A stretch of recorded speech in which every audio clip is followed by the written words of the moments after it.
To go live. Gotta gather the people, gather the fools. Make sure the audio sounds okay, then I need to promote this places. It's just awful. I was late coming home from work, so I just slammed down a couple granola bars and we're here. We're here. Okay. Make sure. Okay, cool. I need to turn the mic down a little bit. Let's reduce that volume just a tad. Okay, what's going on? What's happening? Who's around me right now? We have the Faction War Part 2. What you're seeing in front of you right now is spoilers if you haven't seen Part 1, so sorry about that, but also it is very difficult to talk about Part 2 if you have not seen Part 1, so hopefully you have seen that or don't care too much about spoilers. Otherwise, leave the stream now and go watch Part 1, I guess, because I can't help you there. Yeah. Same as yesterday, but in case you weren't here, we are going to be casting replays up until the top 4. You can see ODM's the green one and XMT's Phoenix King have made it to that top 4 on one side of the bracket. We'll be doing the same on this left side, so we have every game over there to get through. Top 4 will be live. Finals will be best of 3, including the land single capture point mod thing for game 2 of that best of 3. What up, Vertical Cliff? How you doing? So, yeah. Now, as for the replays, I know who wins the replays because I had to schedule stuff with the players. I had to make sure the event kept going, all those things. So I do know who wins, but I have never seen any of these replays before, so my reactions will be genuine. I just know who wins the game. I don't know how the game actually went. I don't know what the builds are. I don't know anything about anything that happened inside the game. Okay? That is about it. I just promoted the stream around, so we'll let people gather for just a hot second.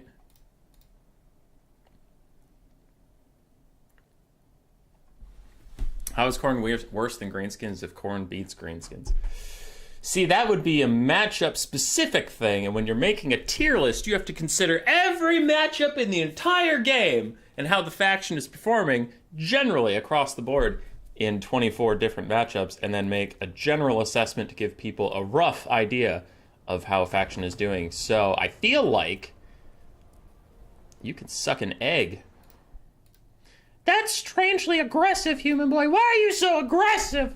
Mr. Casual's a pretty usual troll of mine. So I know he's just trying to get my goat. And my goat will not be got. My goat is the goat. And therefore, ungettable. That's not true. My goat is actually super gettable. Tons of people get my goat. But not this goat, sir. Not this. Okay, all the promotion stuff's done. People have had time to gather. If they aren't here, then fuck them. We're going on anyway. On the left half of the bracket, we have a couple repeats. We have the second life for Beastmen. We have a second life for Norska, so Swarv could get to the top 4, and we could have 2 Norskins in the top 4. Same for the Dark Elves if Marco Magno prevails.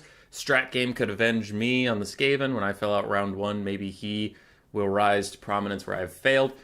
Stingers giving High Elves a second breath of life. Same with Greyest Wolf and Bobman on Empire and Vampire counts, respectively. I think that... Oh, and Nurgle's PA can give the Chaos Dwarves another breath of life. Yeah. For the individual factions, there is... It's funny, Kislev and Wood Elves both have 1 life in this tournament. Both of them are, like, in my opinion, some of the worst factions in the game, so it's just funny. Warriors of Chaos and Slaanesh over here. Oh, we have some of the cursed ones. We have some of the cursed factions on this side, just huddling for warmth, shivering against the cold winter of patch 3.0. So, we'll see how they can do. Should be kind of fun. We just need high elf nerfs. Khorne has a 20% win rate in my matchup data table. Greenskins have a 63%. I hope you, the girlfriend, the dog, and the cat are doing okay. Hope I did not forget anybody. That is all 4 of anybody who matters. It's time to flip over... Wait, shit, I need the first one. Rocket versus Nurgle's PA. Okay, I got that. Now I can flip over without spoilers and figure out where the camera is, because this is my first time seeing it too. Was it? Look at me. Look at me throwing a hat on because my hair was a mess after biking through the wind to get home, but I'm still in my polo shirt because I just got off work and I got to go to work after this.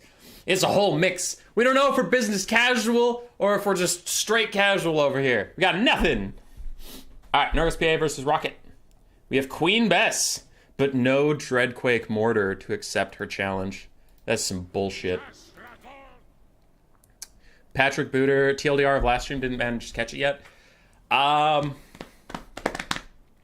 You should catch it. Even if you know the results, the games were absolutely crazy. There were like 5 offhand that were must-see games.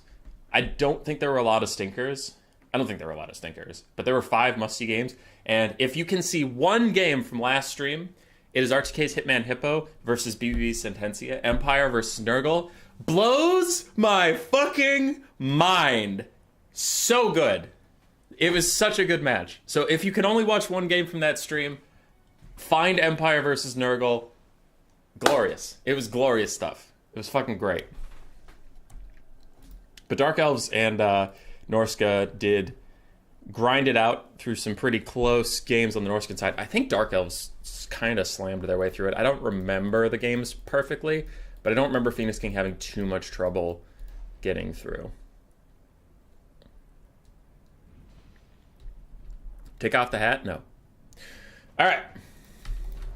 On to this game. Is Queen Bess worth her money? In 99.9% cases, no. Maybe versus Dwarves and maybe versus Warriors of Chaos in days of old when they used to spam heavy infantry. That game was a brilliant showcase of how stupid demonic crumbling is. Yes, yes. Okay, we gotta do this game. We gotta. For Rocket, who is in the chat. Hi, Rocket. We do have 2 Carronades, 1 Queen Bess, 2 Animated Hulks. We have triple Depth Guard with Polearms. That is a lot of money in the backfield. Slaanesh on foot to save a bit of gold with Kraken's Pull and the Denizens of the Deep. But I think he mostly brought it for the Knights Errant summon. Zombie Polearms for frontline, triple Bombers aside from that. On the other side, for the Chaos Dwarves, we have 4 Noblars, 4 Bull Centaur Renders, all of them with great weapons, including the ROR. Well, these ones don't have great weapons, but it's the ROR Hashit's Dark Ravagers. Up in the sky, we do have a Deathcaster with just Spirit Leech on his Bale Taurus mount, Astrogoth on the ground with Flamestorm, Cascading Fire Cloak, and his melee kit, and 2 Magma Cannons, one of which is having a very bad day versus the Carronades, which I'm kind of surprised. I know we were busy casting the builds and stuff, but a little surprised the Carronades are actually hitting rather frequently. My experience with mostly Empire cannons has been they miss rather constantly, but maybe that Magma Cannon's just tall enough that he gets hit in the face. As I was saying, wow, they're apparently hitting, they stopped. Other than that, looks like Queen Bess has took some Magma Cannon fire of her own. Her crew abandons the mount because they just don't want it to take too much damage. The first Flamestorm is coming in. Now, the coast has very little chaff as far as the coast usually goes. So their front line isn't going to last as long as I think they would suspect, but thankfully neither side took any front line, really. You just have Bull Centaur Renders and Magma Cannons versus, you know, Depth Guard Polearms and all this stuff, but like 4 Hobgoblins, sorry, 4 Goblins, even worse. 4 Goblin Laborers does not a front line make. So both sides just kind of conceding that ground. I'm very curious how well Solastra's Damn Knights Errant Summon will do. It is 100% armor piercing. Yeah, we'll see. Sorry, quick thing. My sound is unusually loud in my ears right now, and I did turn down my own voice because of how loud it was. So let me know if I'm quieter than the game or something, because apparently I might have audio issues. Just FYI. Here comes that summon. No, it's the Rotting Prometheans. It's not the Damn Knights Errant yet. Interesting. Those Rotting Prometheans will still do well. They have good armor piercing. And you can see they are working on these Bull Centaur Renders who are also stuck in the Zombie Pirate Halberd mob. Wow, they're taking a lot of damage. And Centaur Renders are kind of broken right now, but it's mostly because of how ranged units interact with them. In melee, they're strong, but manageable. Which you can see right here is definitely happening. That, I don't know if that Bomber mob was worth it. I guess they got some damage onto the Bull Centaur Renders, but they damaged their own summon and their Polearms mob. Okay, yeah, that is proving actually worth it. Okay, alright. I was worried about the Depth Guard. I thought the Depth Guard might take some serious damage. On the other side, these Depth Guard are whittling down the Bull Centaur renders, and there's no real chaff for the Bull Centaurs to hide behind, so they're just stuck fighting these elite halberds, which is maybe the one unit in the game they don't want to deal with. Because they're pretty good in cav cav, they're good versus single entities, and ranged units, but they don't like halberds. Which, I mean, I would hope they don't. Large cav piece, not a lot of models.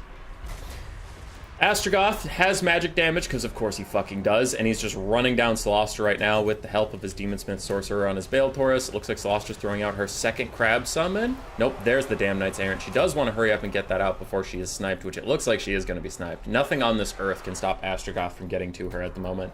So if she has the Winds of Magic, she should throw out that second Crab Summon probably and just have it wander around and go do something before she dies, because she is probably going down. But elsewhere, Chaos Dwarves, their lack of frontline is hurting them, and those Magma Cannons lost the duel pretty convincingly to the Carronades, which is a lot of the value out the Chaos Dwarves were counting on.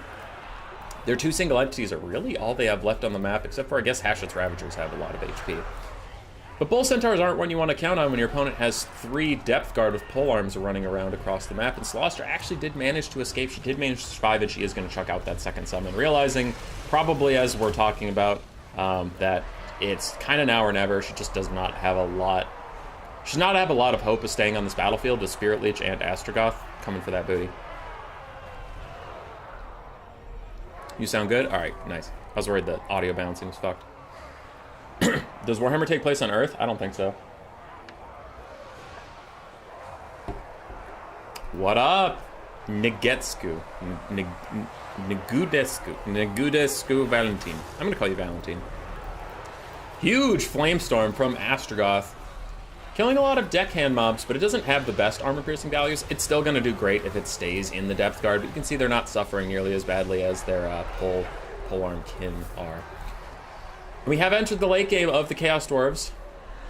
They took out all the cannons and stuff, but at this point it is a late game halberd grind, and Astrogoth is the only infantry-sized thing you have left. They have no chaff to rely on. They have no great clearing spells for these armored units, and you can see already Bull Centaur Renders and the Demonsmith Sorcerer are getting pushed off. It's just Astrogoth now, and he books it for Celostra. That's a decent shot, though. I mean, he can kill her rather easily, as we saw earlier. He two-shot her down to about this HP level. If you can get these undead crumbling a bit, maybe Astrogoth can just grind through the Depth Guard. I extremely doubt it, but it is the correct play to be making at this point, as Nurgle's PA just goes for one last Hail Mary. Might as well try. Celostra dips back into her own Depth Guard, and they have a sufficient mass to stop Astrogoth for a bit, and then he just pats through them like they're not even there. He's not even knocking them aside, he's just walking through them as if they don't exist. That's insane! I've never seen him actually just walk through them like that. I thought he at least, like, pushed them around. The Warhammer plan is twice the size of Earth. Lies and slander. But Celostra has gotten away again. It is a replay, so I can fast forward just a bit through the more grindy stages that the Demonsmith Sorcerer is back. He's actually diving on Celostra. Kind of surprised he rallied. She is running back towards more elite Depth Guard and more halberds. So this poor Demonsmith Sorcerer just has nowhere to go. Astrogoth is still grinding through. And how are we doing on Depth Guard count? Half HP, 2/3 HP, and like 3/4. So yeah, there's plenty of Depth Guard left. Another Kraken's Pull. Celostra's just casting that spell because she has the Winds of Magic. She might as well cast it. Throws it out real quick as she continues to run through her own lines. Just a ghost sprinting away from giant monsters as she takes a shot in the back of the head. But she will get away. The animated Hulks and Halberds should finally finish off this Demonsmith Sorcerer once and for all. Back to grinding with Astrogoth a little bit. I think he has a Flamestorm coming off cooldown right about now. I wouldn't be shocked to see it. There it is, because I'm a mega genius. And it just bowls through those Depth Guard, doing so much damage to them. Astrogoth continues to pile after Celostra, but now he took out an entire Depth Guard with that cast. More and more zombies are crumbling away. Astrogoth continues to chase down Celostra. He gets a big shot in. She starts crumbling just a little bit. Nope, she rallies now, but her HP pool is so low, since she is just like a ghostly character that usually have low HP pools. Her HP is so low that if she gets to crumbling, it does pretty significant damage. It's not percentage based, it's a flat value, so the less health you have, the more crumbling does. Astrogoth continues to try and press through all these zombies, but army losses eventually does take him. I think that is appropriate. I don't think he was going to be able to kill all those Depth Guard, but Astrogoth was being a little silly.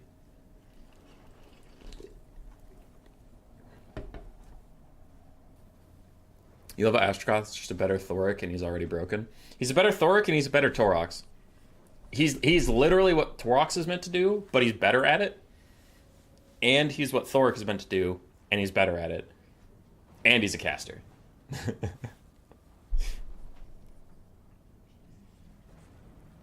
This was a loss in the composition for the Vamp Boys. Oh wait, Dwarfs are dying, never mind me.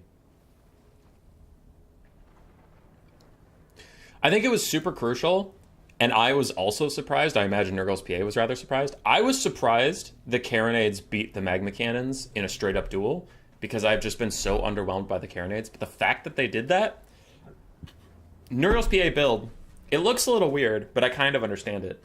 You don't care about the front line because of all the zombies. Bull Centaur Renders can run over zombies, they can run over animated hulks, they can run over giant crabs, they can run over anything. Astaroth can outduel Noctilus. You have a Deathcaster just in case, plus good breath attacks. The only thing you're scared of is the Depth Guard with polearms. Well, you load into the game, there's 3 Depth Guard with polearms, and you're like, great, I have 2 Magma Cannons for that. Magma Cannons are going to kick their ass. Great. As long as the Magma Cannons can survive to the late game. And these 2 Carronades were like, what about us? And me and Nurgle's PA and the entire audience is like, yeah, what about you? You fucking suck. And they're like, oh. And that's the Michael Jordan meme of I took that personally. They killed the Magma Cannons. Without the Magma Cannons, Nurgle's PA's build is entirely weak to the Depth Guard with polearms. And he got ground down. So that was surprising, to say the least. But I could see where the build was going. Astrogoth 2,800 tried to solo carry the game. Actually, Demon Smith Sorcerer also did nicely, 1,700. Both Centaur Renders, mixed value overall. You can see which ones got caught down in the Depth Guard and which ones actually got to play the game for a bit in their wild values. Magma Cannons just about paying for themselves, and the Goblins did nothing. Celestia did fine. Queen Bess did nothing, unfortunately, for her. Bombers also just cleared out Goblins, but that didn't matter too much. The Polearms did well. Depth Guard with Polearms did fantastically well, and the Carronades also performed quite nicely. Big glow up for them. Big glow up for a unit I frequently shit talk, so it's a good day for the Carronades.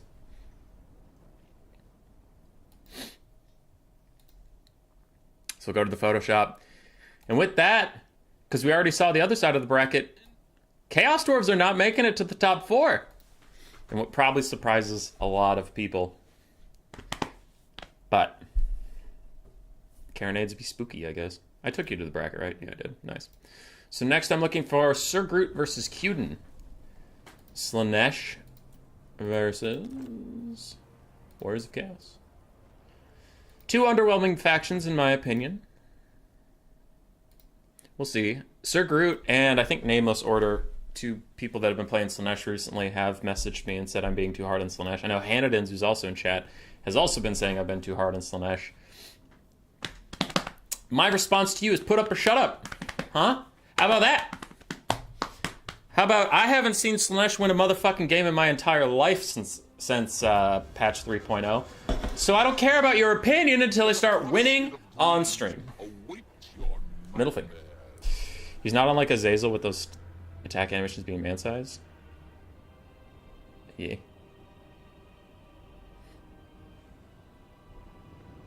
I've only played campaign. I noticed Magma Cannons are very squishy. Carronades don't need that many shots to silence them. Yeah, they're very squishy. Magma Cannons just do a lot of damage when they shoot. I'm proud of that one. Wherever. Listen, I liked that. That was good. That was good. Hanadins, when they first released, you definitely messaged me saying Slaanesh are not that bad right now. You definitely said that. My entire life, the last 3 weeks. Yeah, that was the joke. But no, I remember a DM from you. You were saying I think Slaanesh is still where they were in the meta, in like the top-ish tier, but not top tier. I can go find it. I can screenshots or it didn't happen. Okay, whoa, okay. I was a little surprised these Marauder Horsemen are getting into melee. I thought I had time. Marauders for the front line for Cuden. We have 2 Chaos Warriors with Halberds. We have the Severed Claw Spyron Champion ROR, a Chaos Spawn, triple Hellstrider of Slaanesh, but the Hell Scourges ones, the ones that got nerfed way less hard, and some dogs. Up in the sky, it is newly nerfed Be'lakor with newly nerfed Pit of Shades. That is a double nerf bat he has taken there. You're probably wrong anyways. You mean today's vid? No. No. I never thought I'd be rooting for Slaanesh. Yeah. On the other side for Slaanesh and Sir Groot, we have Chaos Warriors and Marauders mixed. Some of the Chaos Warriors have the Hell Scourges. We have some Seekers on the flanks, Hellstriders with whips. Then we have... Okay, I just need to pause this shit. This game's going way too fast. Can't get through the builds. These people have no respect.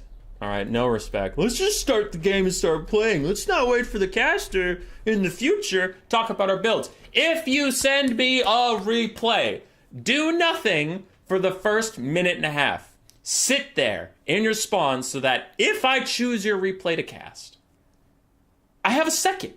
Do something. It's not that hard to be courteous, you guys. Jesus Christ. Okay, now that I paused it,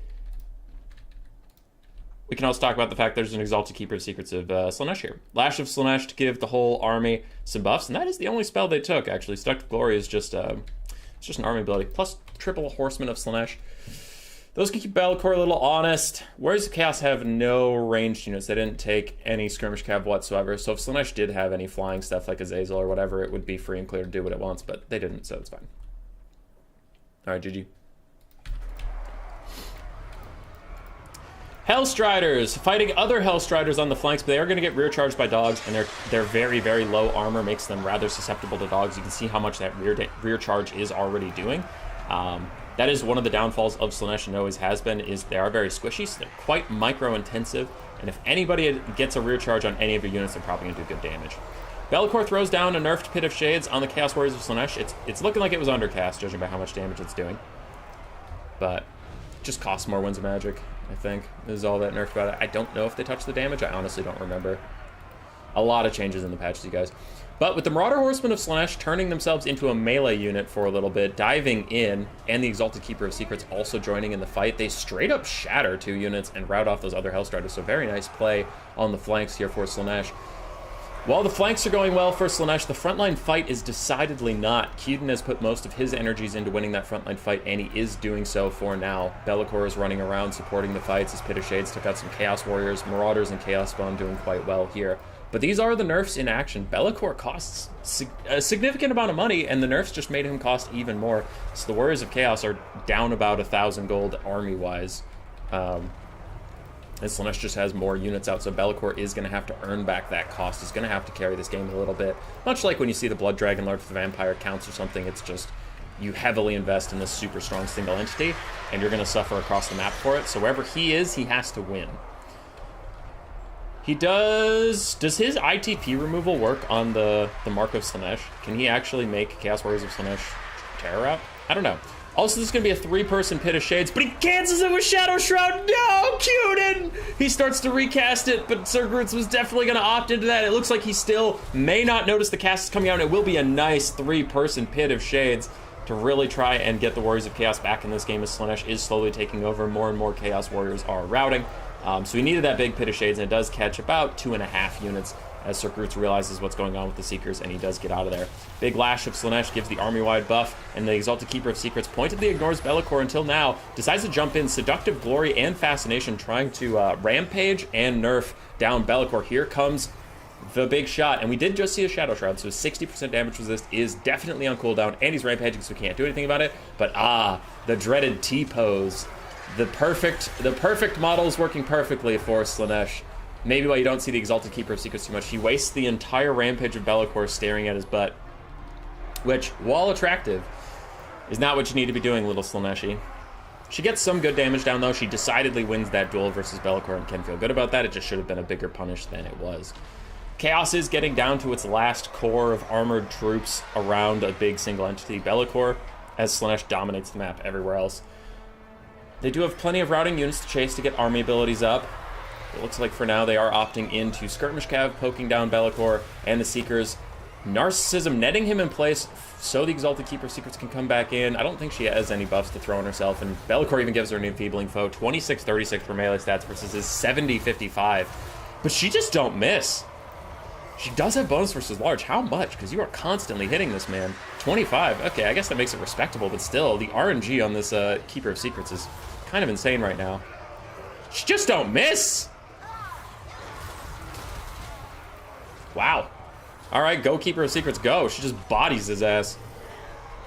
She don't miss. And there goes Be'lakor, humbled in his entirety. He's even kind of doing a little bit of a bow there. Just a little bit of a bow. To the Exalted Keeper of Secrets. GG. When was that? Oh, no. This was, the message I was talking about from you was from patch 3.0's release date. It was a long time ago.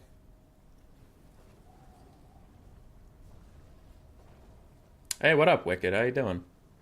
Were the Whip Boys of Slaanesh quite good in multiplayer?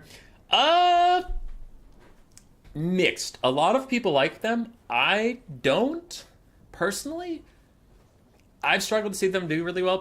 Like, it's just, they have a super high melee defense, but they don't do that much damage. And usually, when I'm playing or seeing Slaanesh, they want to rush, so I don't see the point of a stalwart frontline. It could be like a nice solid anvil that you know will be there, so you can get rear charges and get the hammer and anvil type effect. Maybe that's why people like it, but I'm personally not a fan of the Hellscourges. But I have seen them around, so to answer your question, yeah, they're decent in multiplayer. People take them. I just don't like them. Is the Keeper of Secrets really a she? I don't know. I'm doing my best.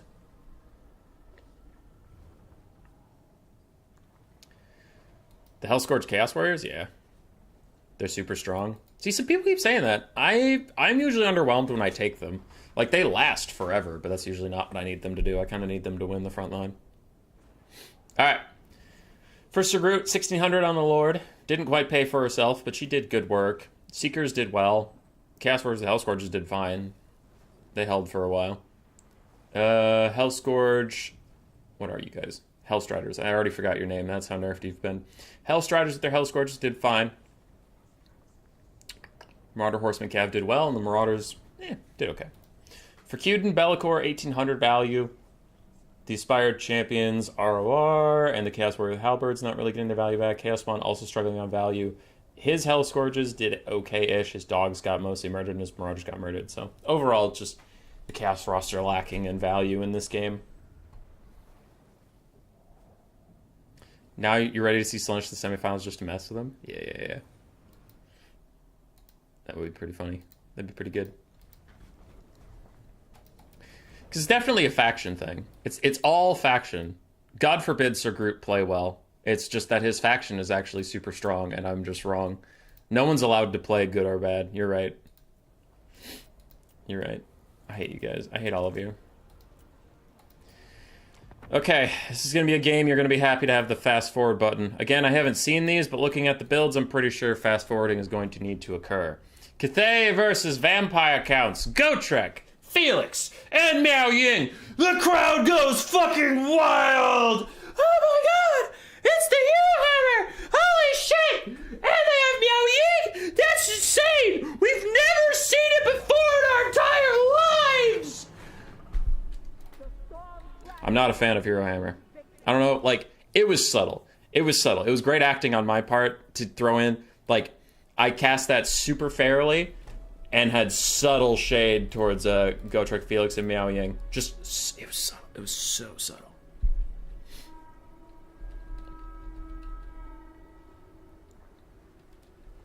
Really good at playing bad. Not an illegal build. Raker? Sorry, what? I'm trying to figure out what you guys are talking about, but it's okay. Alright, I'm confused. I'm just moving on. What do we have? What's going on? What's happening? Who's around me right now? We have the Cathay of ODM's Persian Warrior. We have a single Grand Cannon, 5 Iron Hail Gunners, a box of Halberds and Peasant Spears. Hooray, hooray. 2 Peasant Horsemen, Gotrek, Felix, and Miao Ying with Storm of Shadows and Earthblood. Not Talons of Night, interestingly enough. I still think Talons of Night is one of the best spells in the entire game. Surprised not to see her take it.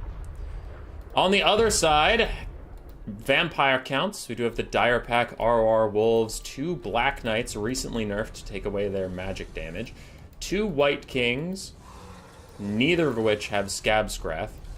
Then we have Manfred von Karstein with Purple Sun, Raised Dead, and Invocation to Heck. I think Purple Sun is trash. Let's see if it does anything this game. Now, to be fair, it has completely trash armor-piercing values, but maybe it can do good work versus the Peasants if it gets lucky. Maybe. Then we have some Graveguard with great weapons, and Sternsman ROR. The Corpse Cart with an Unholy Lodestone for some of that support, but I struggle to see how this is going to get through the front line. Oh, we also have the Feasters in the Dusk in the background. Cannons go burr, and the corpse card on Holy Lodestone is almost dead already. Manfred gets out a huge breath attack and maybe routes off the Iron Hail. Nope, they are going to rally. They'll be fine. All right, fast forward times. The cannon continues to shoot at the little corpse cart. Manfred flies over the box and gets 5 Iron Hails to the face. He has taken a lot of damage.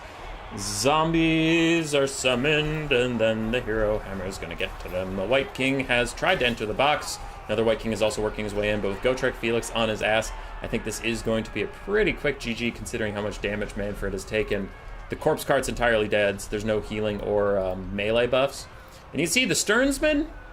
Hold on, I'm actually curious about this. The Stearnsman, 34-35 versus 28-36. So these peasant longspearmen actually have a similar melee defense to the melee attack of the Stearnsmen.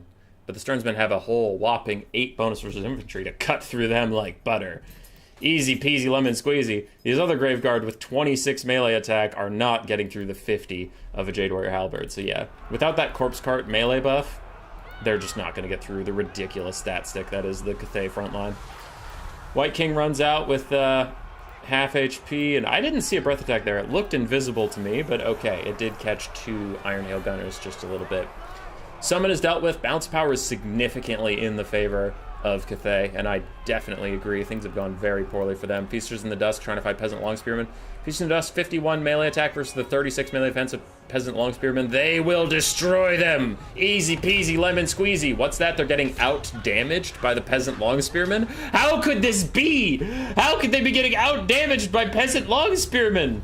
Oh, but it's true, my friends, because fuck you, Cathay, that's why. Purple Sun does almost no damage to Iron Hails, then it runs over some Iron Hails and almost does any damage to them whatsoever, but it does not. Cannons are continuing to punish Manfred as he hovers in the sky, because Cathay get the only good cannons for some reason. They just are super accurate and actually do real damage, and across the board, the vampire counts are just falling apart.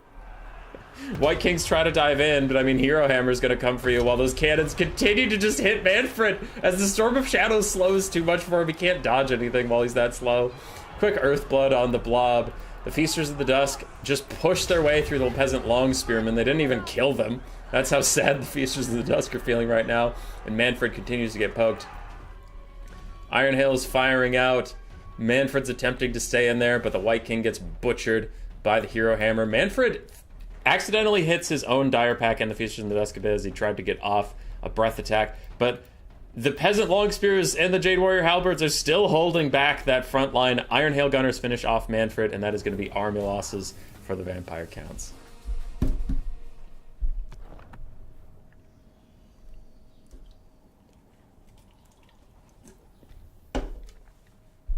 Box designed by Octomobs across the world.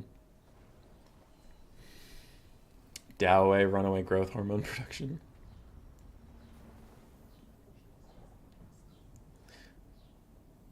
Purple Sun should have went to his Scab's Craft. Probably.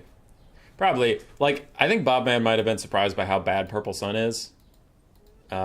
Which I recently tried it in like a quick battle and it didn't work at all. Versus not even Cathay. I forget who I was fighting, but it just did negative damage. Purple Sun sucks. I was actually surprised on the backfield. The Feasters in the Dusk had a lot more melee stats than the Peasant Longspearmen, and they just, like, were losing it. I don't know what the fuck that was about. Misplays or bad build? I think Bobman played it fine. I think the build wasn't that strong versus Cathay, unfortunately. I think you either need to go Vlad von Karstein to stay low to the ground, or go with a Blood Dragon Lord, or maybe Fate of Buna instead of Purple Sun. But definitely some issues on the build there. He still really likes double White King, and Bobman played a lot of Warhammer 2 when that was much more meta. I don't know how much Warhammer 3 he has been playing. I've seen him a little bit more recently. But yeah, he feels like he's taking a different vampire counts meta than anybody else, and it's tough. Because, like, in this build, he took 3 nerfed Graveguard, 2 nerfed Black Knights, so this is, like, a very nerfed version of what the vampire counts want to do. I don't know. It looked tough. It also looked like he didn't know exactly how strong the front line of Cathay is. Because if you're trying to beat Cathay with your infantry versus their infantry, it's just never going to happen. Cathay is ridiculously overstated.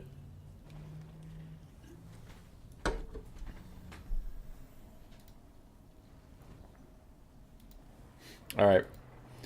Miao Ying, 350 value, 370 on Felix, 300 on Gotrek, as Mick Rightface is saying. He didn't even need Hero Hammer. 2,100 on the cannon. Dude, Cathay cannons are what all cannons wish they were. When you hear me complaining about artillery in Warhammer 3, it's not about Cathay cannons. Cathay cannons fuck shit up. They actually hit their target. When they hit their target, they do damage. If you want to see pathetic artillery in Warhammer 3, compare a Warp Lightning Cannon to a Cathay Cannon. The Cathay Cannon is cheaper and better in every single way. It's awful. It is an awful comparison. So yes, the Cannon of Cathay doing fantastically well. Jade Warriors with Halberds just held until time itself ended. Peasant Long Spears, some of them doubled their payment, and the rest paid for themselves. Peasant Horsemen are around. Iron Hail Gunners did quite well, but yeah, the Cathay base roster is it's a stat stick. It is a goddamn stat stick. For Bobman, I don't think we're going to see many good values here. Yeah, everything kind of underperforming, unfortunately there. Better than Magma Cannons? 1v1, yeah. Mag Cannons, I believe, if I remember correctly, Mag Cannons are cheaper, and they're better versus infantry than Grand Cathay Cannons, but... Cathay has weaknesses, it's just not in their stats. Their weaknesses are their cavalry and their monsters suck ass. Alright, what are we doing? What are we doing? Where are we? Who's around me right now? Cathay will advance. Boop. Now we see Greyest Wolf versus Stingers. What am I looking for? There we are. I haven't seen Greyest Wolf for a while. Missed that guy. I hope to see him around some more, maybe in some of our newer player events. Greyest Wolf on the Empire versus Stingers, and the High Elves with War Lions. We did see Stingers actually win. I believe it was an RTK tournament. I think it was that. Anyway, he got to finals in a tournament. I believe it was the RTK Land Battle Tournament. And he used triple War Lion to beat Empire, actually. Oh, yeah, and he's fighting Empire now. I see. Nice. They do have good arm-piercing stats. Their bonus versus infantry is a little wasted versus Empire, but they're nice to add in with your cavalry, because High Elf Cavalry doesn't have great armor-piercing value, so they can tear apart Empire Knights. And if you get them onto war wagons, they can actually get through those guys' nice armor values. So I kind of get it. I kind of get it.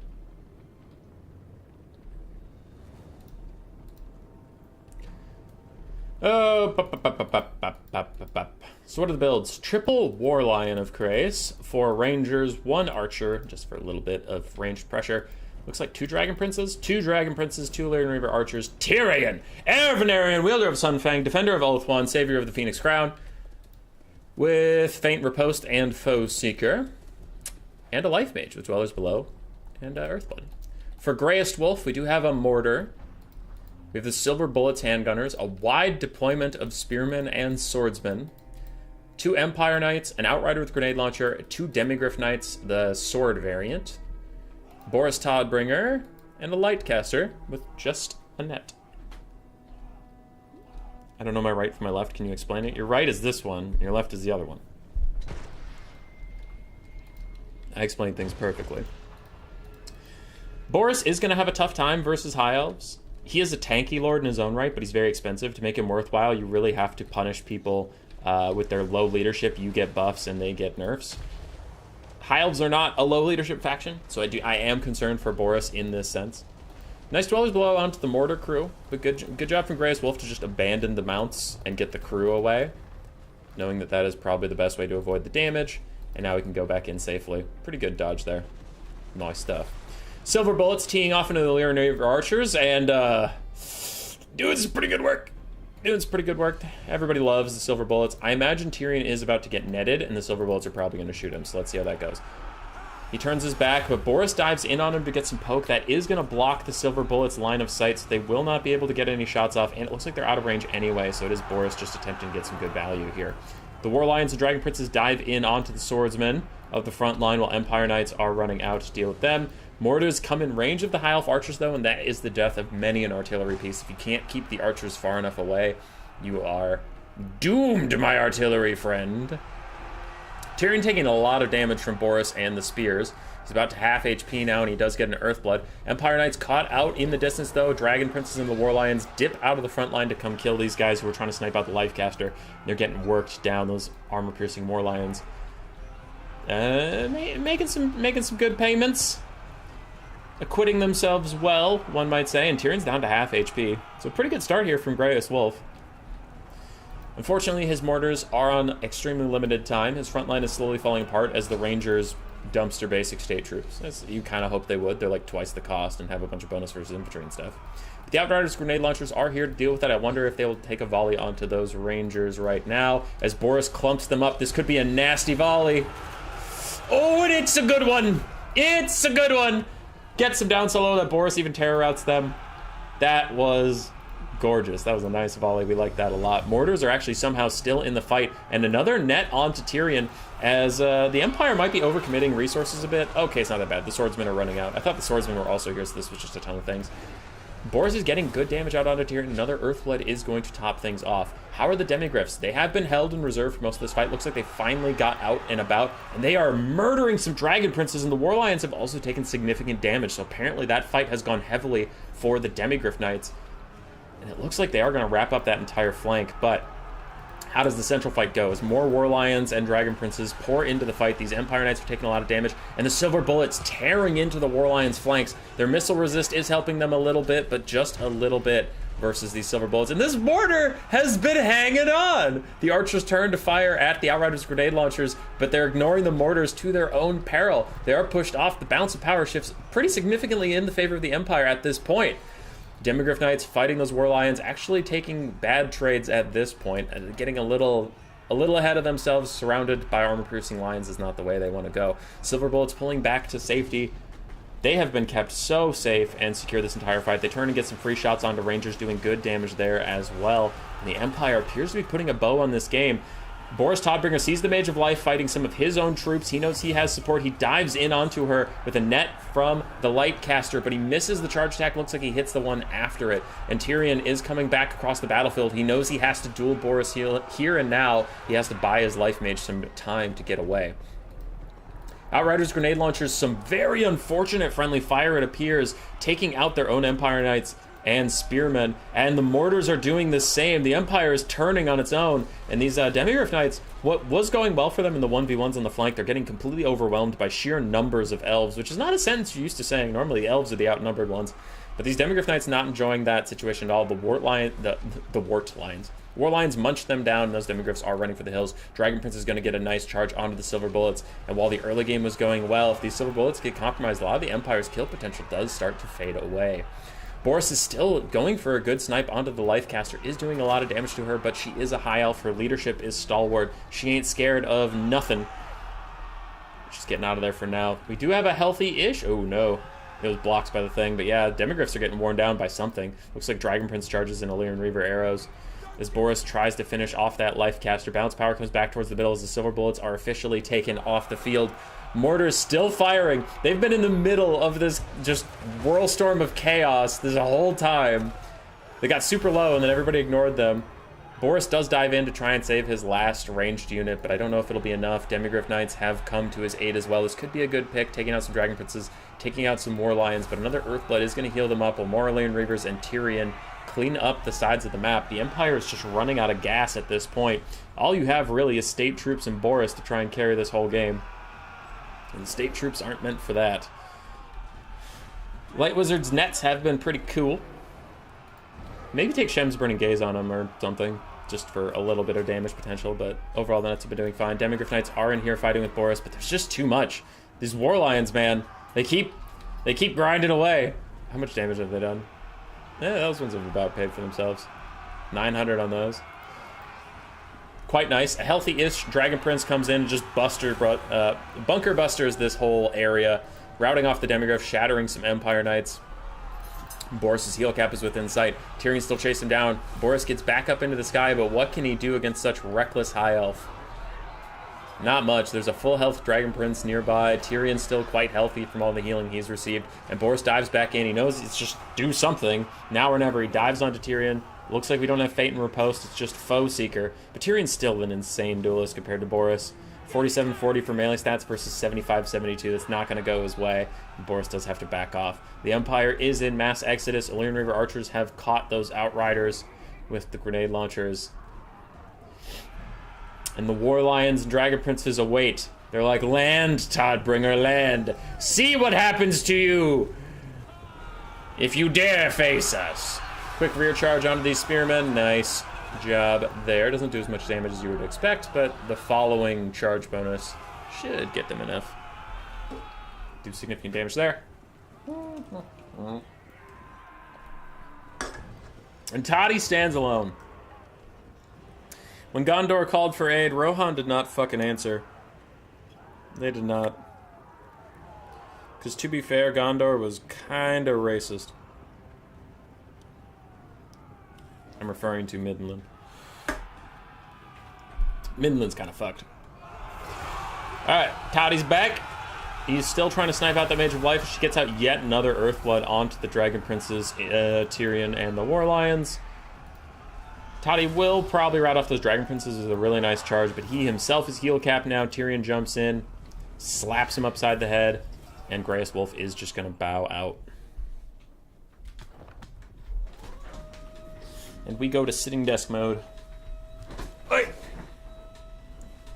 they have 20% ward save? Who? The coffee in me is upset. I don't like coffee. Grace drinks coffee. I drink tea.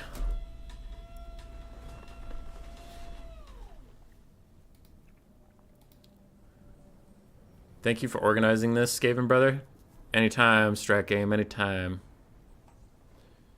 How dare Human Boy skip my comments? Oh, you wanted to see me make angry rat noises? Yeah. Where was Gondor when the Westfold fell? Fucking at their house doing nothing. Hey, Rusty.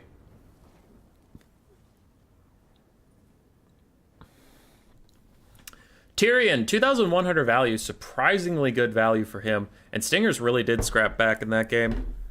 He was quite behind when early game was transitioning to mid, and then the mid game he clawed it back, and the late game was all high elves. Dragon Princes were tenacious. They hung in there. They were disruptive. War Lions all about paid for themselves, some going over that, which is nice. Rangers struggled. I mean, they kill state troops just fine, but that's not going to get you your money back in an efficient time. And the Outriders grenade launchers were just murdering them. Illyrian River Archers, this is like the first game I've actually noticed them doing well. So nice. And the Archers did good. Boris Toddbringer, also almost paying for himself, so he really did do nicely this game. The Netcaster, not going to get any value because he literally can't do damage, but he was good support. Empire Knights got murdered. Silver Bullets did well. Demigryph Knights did okay. Yeah, they did okay. Spearmen all chilling. Grenade launchers did nicely. And the mortars did not even pay for themselves after firing all game. Did not even pay for themselves. Hey, you remember that Cathay cannon and what I was talking about where I'm like, artillery in general needs buffs. And you guys were all like, Human Boy, but that one Cathay cannon from the new faction, Cathay, did really, really good. So all artillery is good now, right? Nope, fucking idiot. Only Cathay's cannons are any good. And the ROR Hellstorm rocket battery. But yeah, in general, artillery not feeling too good. That mortar fired all fucking game. And it didn't even pay for itself. That's more of the normal experience. It is funny that in the stream, Rocket versus Nurls PA, the Carronades did well for like the first time I've seen them do well in Warhammer 3. And then Persian Warriors Cathay Cannon did amazingly well. And then Greyest Wolf's Mortar didn't do well, but hung on for a long time. And it was like, oh god, the cycle's broken. I thought artillery was going to start carrying and just completely undermine me. Oh shit, hold on. I did the dumb. My bad. I clicked on the wrong button and it took you back to the main scene. That's my bad. All right, another face we haven't seen for a long time. Grun59. I remember him doing some tournaments. It was either at the end of Warhammer 2 or at the start of Warhammer 3. Anyway, he's a dwarf player. All my interactions with him have been pleasant. So it's good to see him back around, even if it is just for the faction war. Hope to see some of these faces popping in and out of Vermin League a little bit. Get those numbers up. Need a better pew pew sound. No! Rusty's talking to people. I hope he's not talking to me. Looks like he's talking to World Beater. Righty, for Grun and his dwarves, we have Ironbreakers, Miners of Blasting Charges, Ironbreakers and Miners of Blasting Charges, Longbeards and Warriors, Dragonfire Pass on the front line. 2 cannons, some Slayers, looks like 3 Slayers, and we do have a basic Rune Lord on foot. Wow, basic Rune Lord on foot with no runes. That's shocking. On the other side, for Papa Palpatine, 2 Harpies, Kazric, 1 eye on his chariot, followed up by a Bray Shaman of Shadows on his chariot with only Pit of Shades. Grogses of Wolf's Run, Centaurs of Throwing Axes. And we have some Minotaurs, looks like 2 Minotaurs, Gore Herds and Ungor Herds, 1 Archer, and a Bestigor Herd with a Jabber Scythe. A Bestigor Herd! Razel and Papa Palpatine saw those Bestigor buffs in the patch notes and they were like, that's it, OP, lock it in! And I am still not sold. Minos dive right in on the Minos with blasting charges. The dwarves are advancing. They want to get their blasting charges off before the front lines really hit. These Ironbreakers are trying to pivot. Do they fire? They throw 1! They throw 1, then they stop for no reason. Now they're trying to turn towards the Bestigors, but a Pit of Shades is going to catch them in their boxy formation. Oh no, little Ironbreakers. Oh no. That's going to be painful, especially if it's overcast, which I'm not sure. That looks undercast to me. So an undercast Pit of Shade, still a decent shot, and it stops them from throwing their blasting charges, but an overcast would have straight up killed them. Harpies diving in onto the cannons, but with Slayers right on top of them, that is just going to be their death, but Kazric is here. Kazric is diving in. Let's see that super OP chariot go. Brrr. Well, that ran out of steam very quickly, and no one expected it, but he is doing good damage to the Warriors of Dragonfire Pass, plus he has Grogsos of Wolfstone throwing axes at their back, and another charge from this other caster does do them in. The Beastmen running over the front line a bit, pushing through this backside slash flank, and the cannons are stopped from firing by the Harpies. Jibber Jabber, down to under half HP though, so all is not well in the Beastmen space. There are occasionally bad things happening, and the Bestigors are fucking dead. Who could have called that the Bestigors would just die? Couldn't have been old Hummus. Could not have been old boy made of hummus. No, no, he's always wrong about everything. Bestigors are really good units. You degenerates. Alright, Jibber Jabber, trying to path its way through some Slayers, gets another of its beautiful charge attacks onto some Slayers and Miners. Kazric decides he's had enough of this video game, and he wants to end it by sniping out that Rune Lord and lowering the Dowie's leadership into a range where the Beastmen can actually get them to leave this map, and when they do that, all of them will die. Blasting charges from the Ironbreakers almost delete entire Ungor herd. As Kazric tries to make connection onto the Rune Lord, it appears he's having difficulties actually, like, getting into a position where he can use his swing animations and do stuff. Minotaur's getting ground down, and the dwarves are kind of rallying a little bit in this late game. Speaking of rallying, the Bestigors in the distance, but you know, we're about to have a blasting charge onto these unsuspecting Ungor raiders. The ambush went the other way for once, so that unit's about to rout. Jesus. Anyway, we are getting down to the bumping grind. Kazric's having issues finishing off that Rune Lord as he paths into Ironbreakers. Slayers are fighting the Jabber Scythe and his Bray Shaman of Shadows. This could be a turnaround moment. Could be, but ooh, that Pit of Shades is gonna be nasty. Overcasted or not, which it is overcasted. Ooh, that's GG for sure. 2 Slayers and Ironbreakers getting caught up in that Pit of Shades, just ticking them down as Kazric and his Bray Shaman continue to try and snipe the Rune Lord. But that was probably like the moment where, I mean, if the Slayers kill the Jabber Scythe and the caster, then this game is plenty winnable by the dwarves. But that Pit of Shades plus those 2 just leaving the area entirely will leave Kazric and the Bestigors to deal with it, which is fine. Minotaurs continue to pummel some Miners of blasting charges. Minos pummel Miners. And in the distance, by the way, we have this Ironbreaker versus the Black Horse Ravagers fight to the death. I didn't even know what's going on, but their leadership's chilling while their health bars get danger low. I kind of hope Army Losses doesn't hit just so I can learn who actually wins this. Because Blackhorn's Ravagers are putting up a decent fight, but Army Losses will take the Ironbreakers before they can decide who would win that.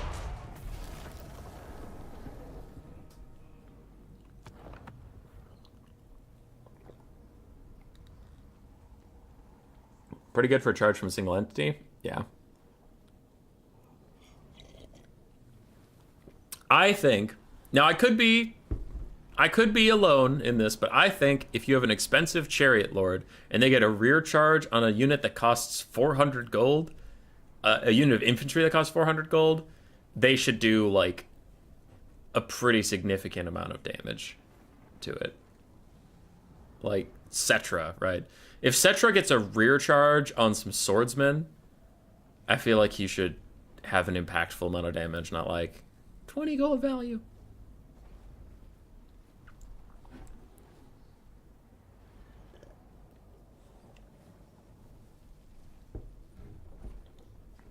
First Jabber Charge did about 20% HP for some of the units, so that seems about right. Yeah, the Jabber... I like the Jabber Scythes, personally. Rusty's not a fan. I like the Jabber Scythes in this matchup for their disruption, not for their damage, but you can just walk them through Quarrelers and Thunderers and stop them from shooting for a bit. It's nice. Kazric, Jabber, Minos. Pretty good value there. Grogcove's also good value. Bestigor is still trash. I hate them a lot. Caster also did nicely. And the Chaff all had to die for the Dark Gods.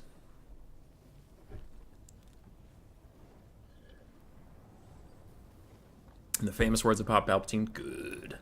On the other side for Grun, 215 on the Rune Lord. His Ironbreakers did all right overall, not quite paying for themselves. Slayers did fine, they usually do in this matchup. Cannons also actually paying for themselves just about.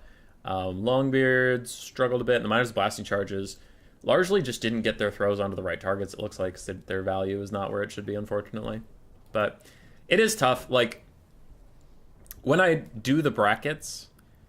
I spend most of my time, so let's just go over the bracket actually while we're here. I spend most of my time trying to make the round one matchups not terrible for the players, and I try to make sure that clans don't fight each other round one, like ODM versus ODM, and then it's just not fun to fight your own friends right away. And then I try to make sure that like Skaven and Skaven are on opposite sides of the brackets. The only time we get a mirror is in the middle. So I don't, like with all three of those criteria, I just do not balance around who is playing at all. And Grun being a relatively newer face on the scene that I only see from time to time versus Papa Palpatine, who's been a mainstay for a while and always performs quite well. Like, there was a bit of a skill gap there probably, but Grun put up a solid game versus a very, very powerful player, and I do appreciate the nice scrap. Also, like, taking a unique dwarf build. I just appreciate that a lot. So Grun, if you're out there, if you end up watching this, that was nice. I think you played great. And hope to see you around some more, man. Okay, you are on the bracket, right? So no more spoilers. Yeah, okay. Next is Alfredino versus Strat game. Alfredino is another fan favorite. Perpetual top of most tournaments type player. On the only Tomb Kings. He is the only Tomb Kings here. But Strat Game's a fighter. Part of the late night crew. Has been playing with Cool Umbrella, Black Knight, all those fellows that hang out in the late night area. And he's playing my favorite faction in the whole world, the Skaven. So I'm excited. I'm ready. Let's go. I love the Warhammer streaming community's dedication to jank thumbnails. You're dedicated to jank thumbnails! Don't come in here and insult me. What did I do to deserve that? Tell me one thing I did to deserve that, and I will give you $200 bajillion.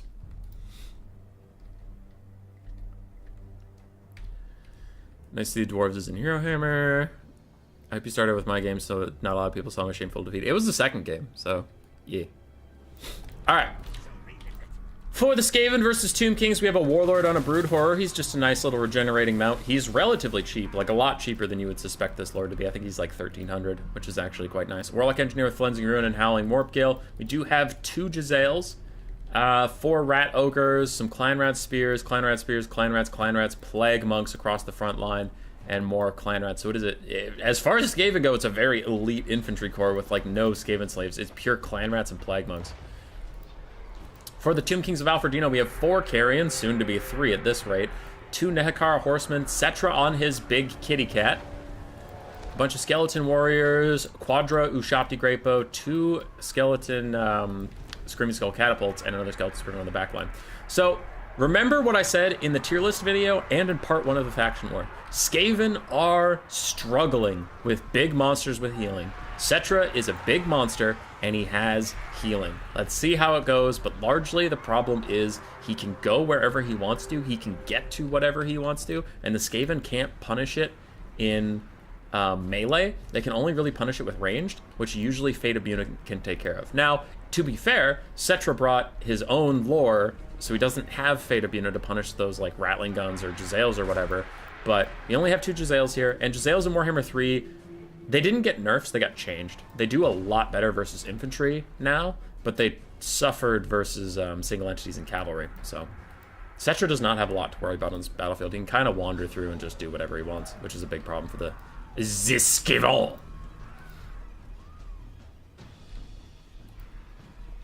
Alright. Scream Skull Scatapults now switching on to Natty Boob with Sharpshooters. They aren't doing that much damage to them, but it is mostly about getting that poke down, and eventually getting shot by artillery plus the take cover debuff will add up, and the Natty Boobos will run away. Where's their leadership?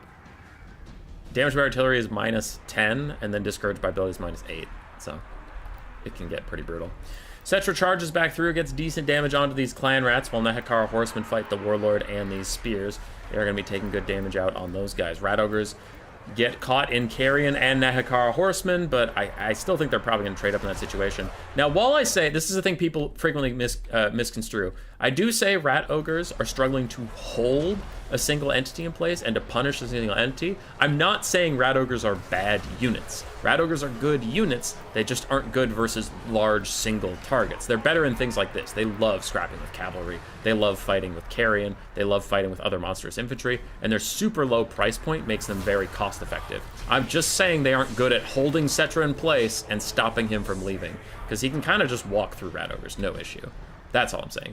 Some people get mad at me where they're like, oh, you just want more buffs for rat ogres. No, I'm just pointing out their function is not to stop a big guy from walking through them. Their function is to beat the ape shit out of some cavalry and carrion, and they're doing that right now. Big damage onto those guys, even with Settra's healing and support nearby. But with that healing and support nearby, the rat ogres just don't have the stomach to stay in the fight. They are routing off. They are terror routing from Settra rolling through them, and the warlord is not able to keep them in the game long enough. More rat ogres piling onto these Nehekara horsemen, and once it's a lose-lose option for the Tomb Kings. They say either let us kill these stupid catapults or sacrifice some cavalry to the rat ogres. And they are beating the brakes off those guys. Wow, there's a melee Ushabti. I didn't even notice they were in this build. Oh wait, yeah, I did. There's multiple. There's a couple. Okay, there's 3. Nice, nice. So those are on the backfield trying to defend, but more rat ogres pile up. They're just used as cavalry at this point to shut down the Screaming Skull catapults, who have already pushed the Jezzails back, and these Carrion of Alfredino, very nice job keeping those Jezzails on the back foot. Now, Plague Monks are shredding through the Skeleton Warriors. Good for them. They will be around in the late game, and the Warlock Engineer is here fighting some Ushabti. He doesn't have his Mortis Engine type ability, though, so he's a pretty meh melee combatant outside of that. More Carrion fighting rat ogres and clan rats, but a rear charge from these Ushabti will mean the death of these Skaven down in the pocket. Now Settra goes for a sniping attempt onto the warlord. The backline of the Tomb Kings is in disarray. They lost 2 horsemen up on this high ground. Screaming Skull catapults are soon to be shut down if the rat ogres can get their way, and then they will have a fine time with these Ushabti. And Settra is not the best melee combatant. He can go wherever he wants and whatever on his big healing mount, yada yada yada, but it's not like he's going to do insane amounts of damage, and an overcasted Cleansing Ruin onto him as well. Settra probably has to back off from this fight and start healing up. He doesn't want to be sitting in rat ogres like this. He doesn't want to be sitting and fighting the warlord like this. He needs to leave this area.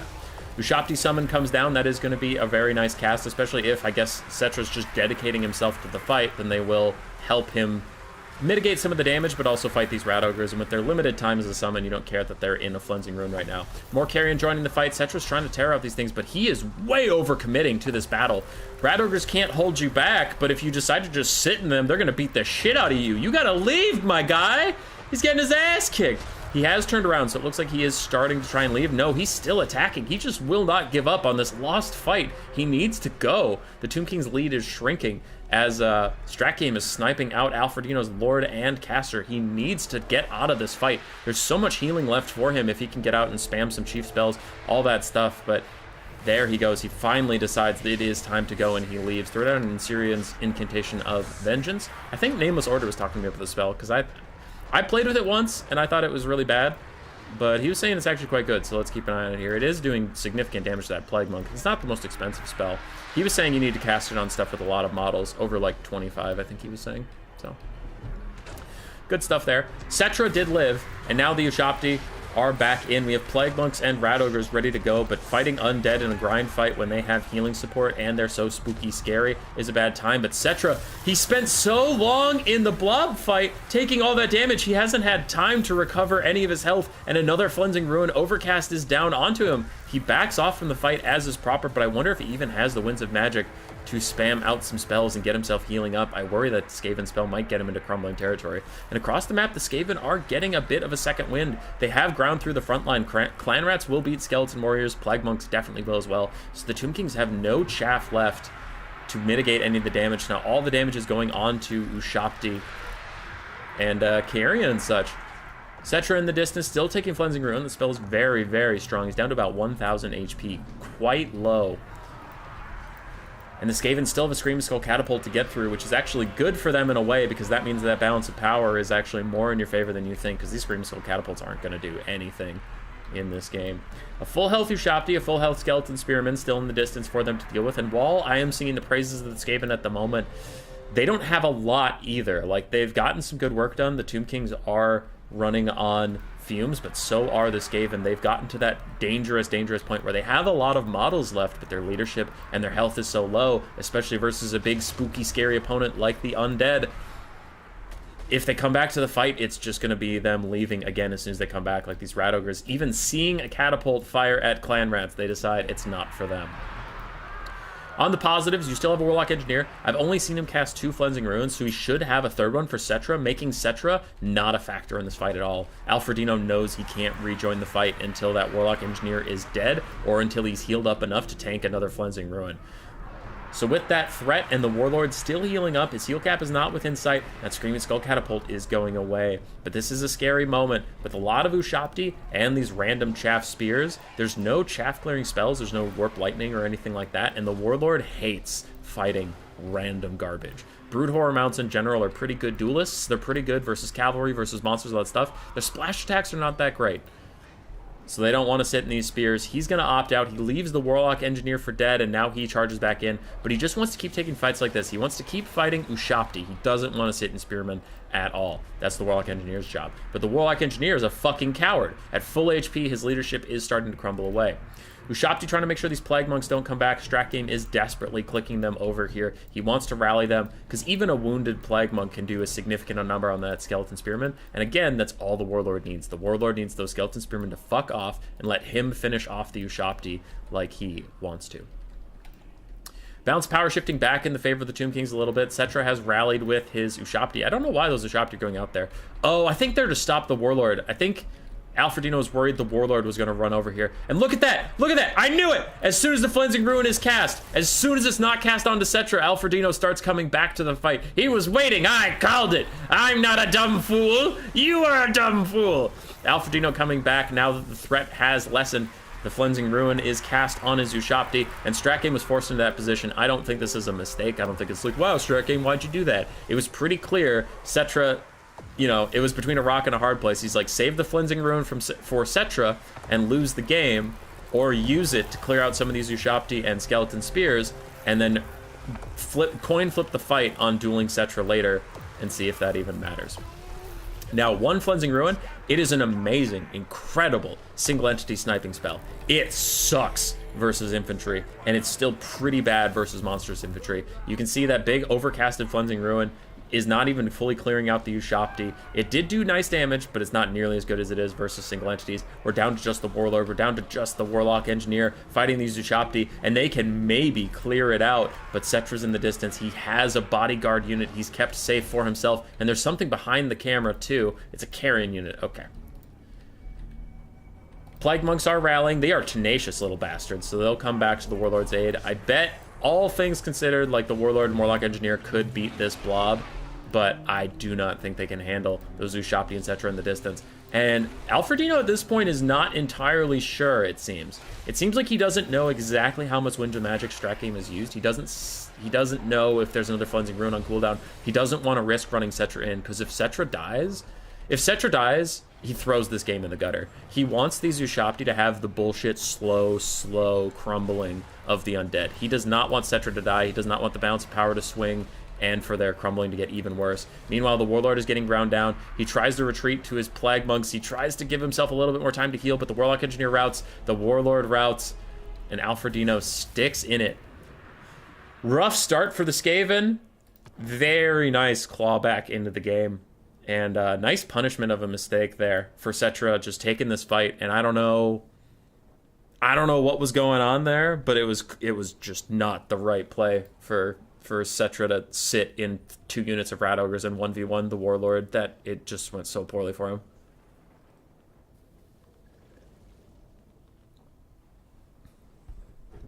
All right. Co-op is the bomb. Co-op is the bomb. 2K hours, those are rookie numbers. Y'all just comparing hours out there.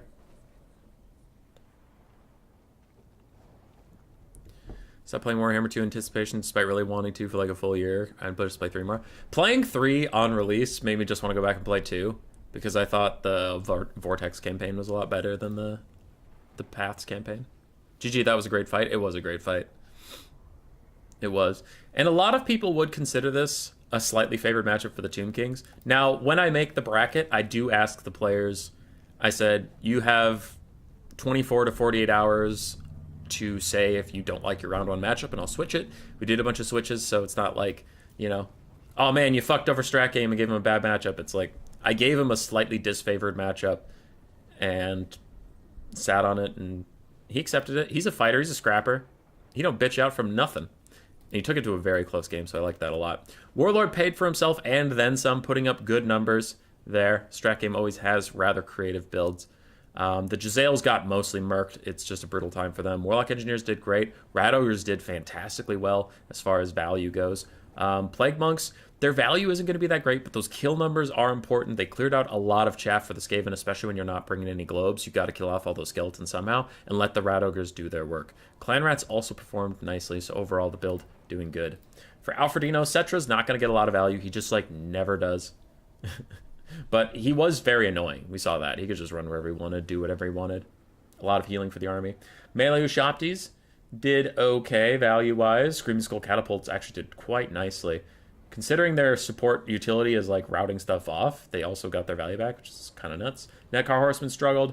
Carrion putting up decent numbers, all things considered. And Skeleton Spearmen and Warriors. Not getting that much value, but...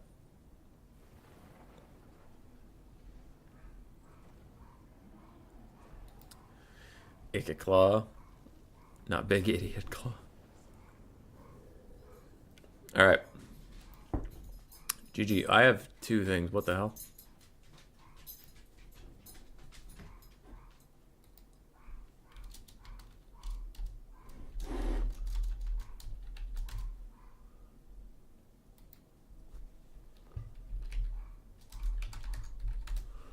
Alright, sorry, I had a message I had to deal with.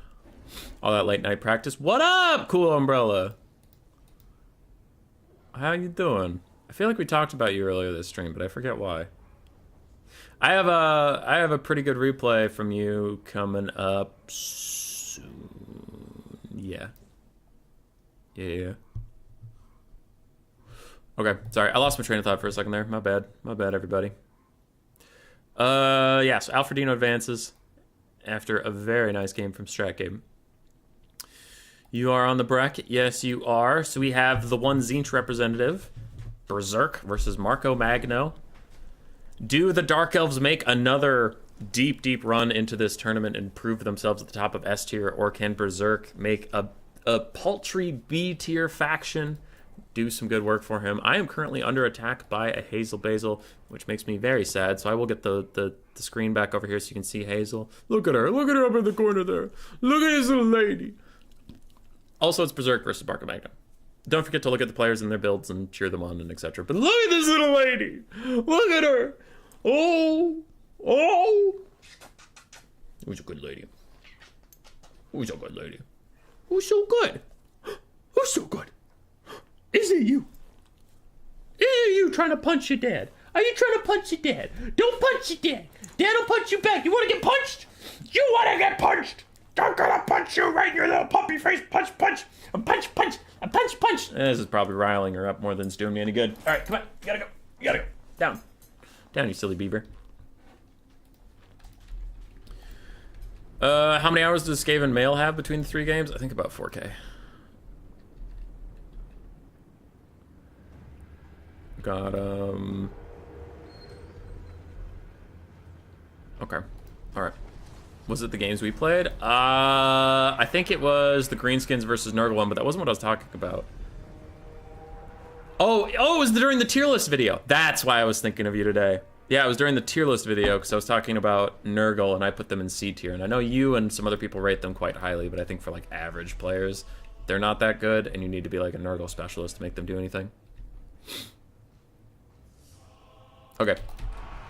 So, Tzeentch versus Dark Elves. We already saw a blue fire just take out an entire unit of Dark Shards. Rest in peace, little Dark Shards. Gotta cast the rest of the build before we get further distracted.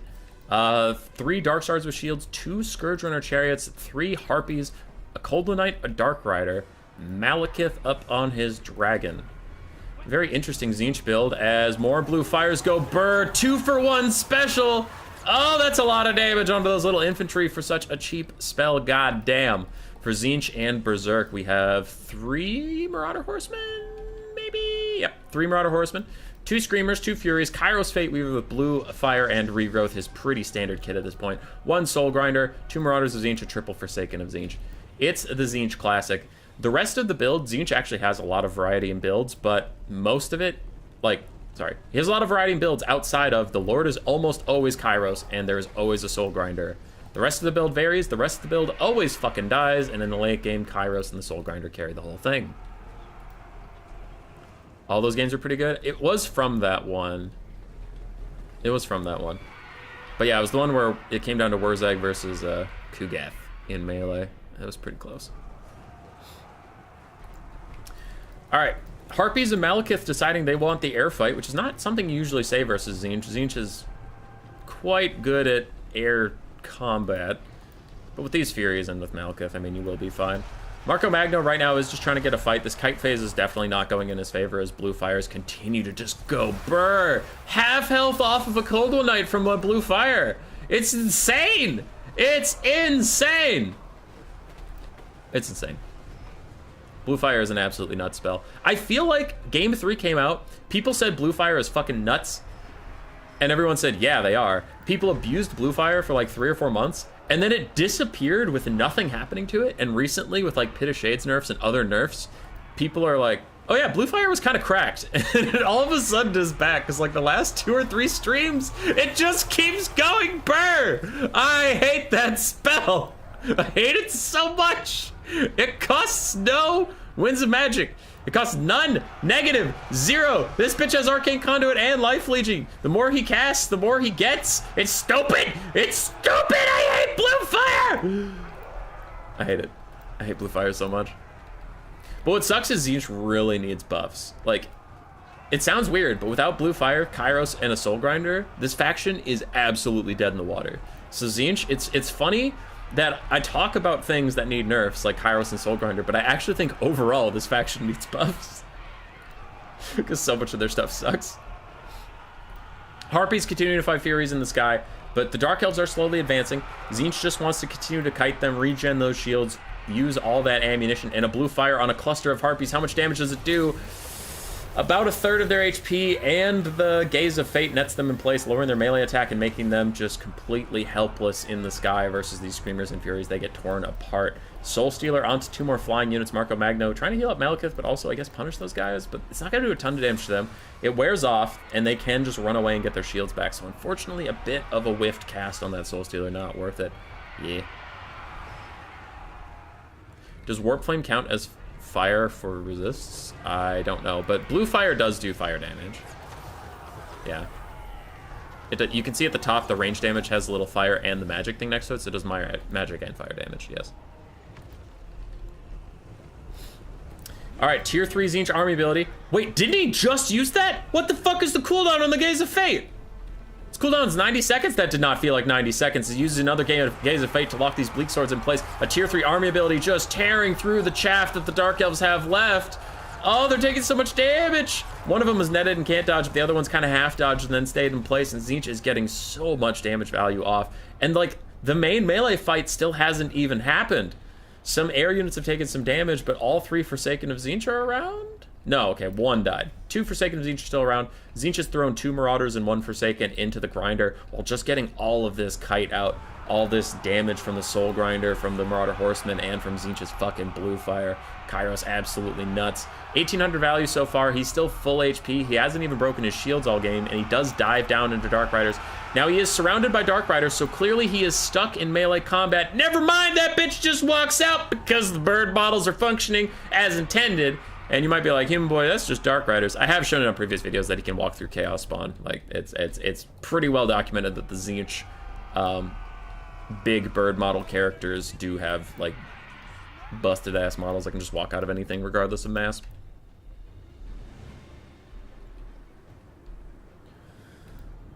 Oh yeah, the book also resets that cooldown. I was thinking that the book is just like spells stuff, but not also the other abilities. Another Blue Fire, and it goes down multiple infantry. Oh god, it was just set up for him. It was just set up for him. It goes whee! It kills them all. Oh my god. Oh, that was such a beautiful cast. It was set up so perfectly. Oh my god. I mean, like, obviously it's like the Dark Elves just ended up in that position and he took advantage of it, but it was so funny to look over and just see it going down like 4 wounded ass infantry models.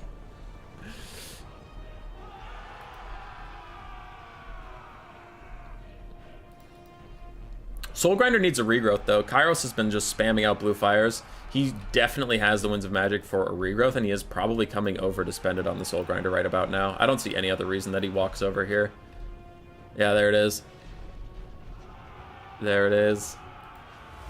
It's even overcast. That's how much extra ones. Dude, he's spamming out spells, and he has enough Winds of Magic for an overcast or regrowth. That's because Blue Fire is so fucking cheap. And also, the more he casts, the more power reserves he gets, and Arcane Conduit's buffing him up. And the more he casts, the more he charges up the Tzeentch Army ability, which you can get the Tier 1 Army ability that gives you more Winds of Magic and more Winds of Magic regen. It's pretty brutal. Now, what's the Soul Grinder been spending his stuff on? 800 gold value, so it's really not a lot. Scourge Chariots are all out of ammo. And now the Dark Elves are forced to just waddle forwards. Yeah, the Scourge Runners were the only thing they had that dealt damage while they were moving around. A Gaze of Fate onto the Scourge Runner Chariots. That will lock them in place, but there's not a lot of punishment. The Marauder Horsemen are also out of ammo. Malekith dives onto the Soul Grinder, and it's just going to run away. And the Forsaken are trying to hit the Scourge Runner Chariots, but they're not doing a lot of damage to it. Sideways Blue Fire from the ground onto the Dark Shards, Dark Swords, Bleak Sword Shards, the Dread Bleak Spear Swords.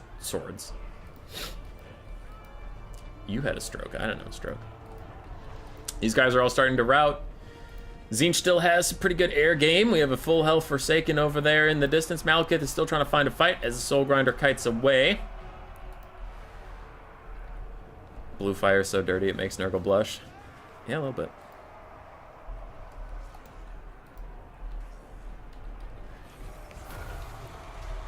Another Blue Fire. Hits those Dark Shards. It's doing okay damage. It definitely does more damage the more models you have. So when they have less models, it's less nuking and all-encompassing. Another Tier 3 army ability. Man, he has been using a lot of army abilities. And wait, that means he hasn't been using a ton of...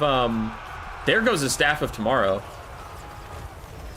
Interesting. Okay, yeah. But he hasn't been using a ton of Tier 3 army... Fuck. My brain is just not working right now.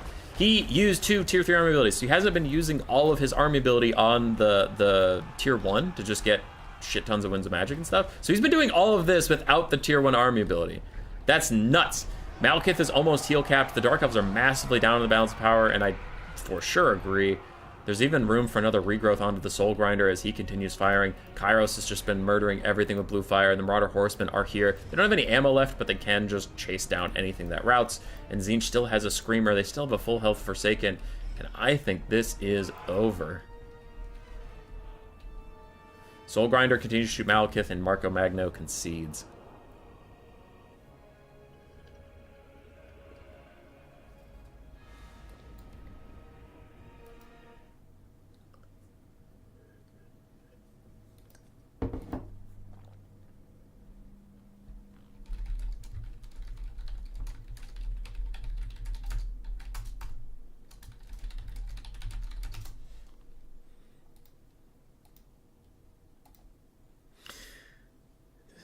Text the mouth formation. Just teams. Scholar does too.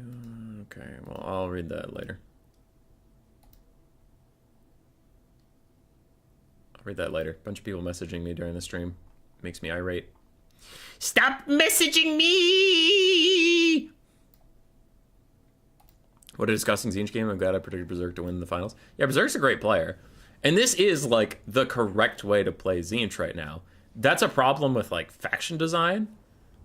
It's not a problem with player. Because, and this is just my opinion, but, like, I think if you try to be an honorable man, wear, like, a suit and tie, handshake your opponent, and be chivalrous, Tzeentch is an absolute dogshit faction. Like, they are not designed around that at all. They have so many mechanics that incentivize spell kiting, running away, regenning shields, cycle charging, abusing broken bird models, because the rest of their roster is just not cost effective. So, like, this is how CA wants Tzeentch to be played for some reason. And Berserk played it fucking great. He played it great.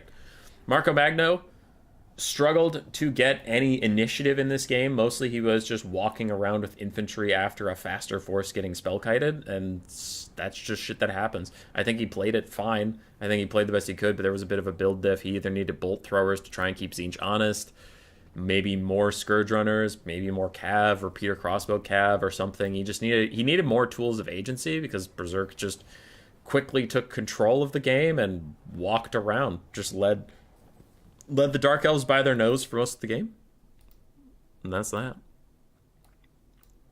But does it suck when that happens to you? Hell yeah, dude. One of my admins, Lenorm, great guy, love Lenorm.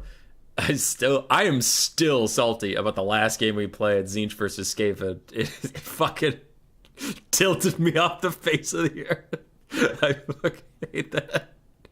I'm so mad at him. And I love Lenorm. And he played Tzeentch great. He played it great, but it was so fucking tilting. Like, I've mentioned it so many times, but while I load up the next replay, just for anybody wondering how I got so tilted, I took a Hell Pit Abomination, because every goddamn game ends up with a Soul Grinder with no ammo and Kairos cycle charging Skaven to death, and I'm like, I have a Hell Pit. He's gonna do it. He's gonna stop you from cycle charging me to death. And then the Soul Grinder just beats the Hell Pit Abomination. It ran out of ammo, and I'm like, it's your time, Hell Pit. And the Soul Grinder just kicks his ass. I'm like, the fuck is this? The fuck is this bullshit ass faction? My Hell Pit costs more, and your Soul Grinder used all of its ammo on my Lord. This is his time, and you just beat him? And you just fucking beat him? Ah! I hate it. All right, what do we got? 80 Ruda on Kislev versus Swarv's Norska, the last match of the round one.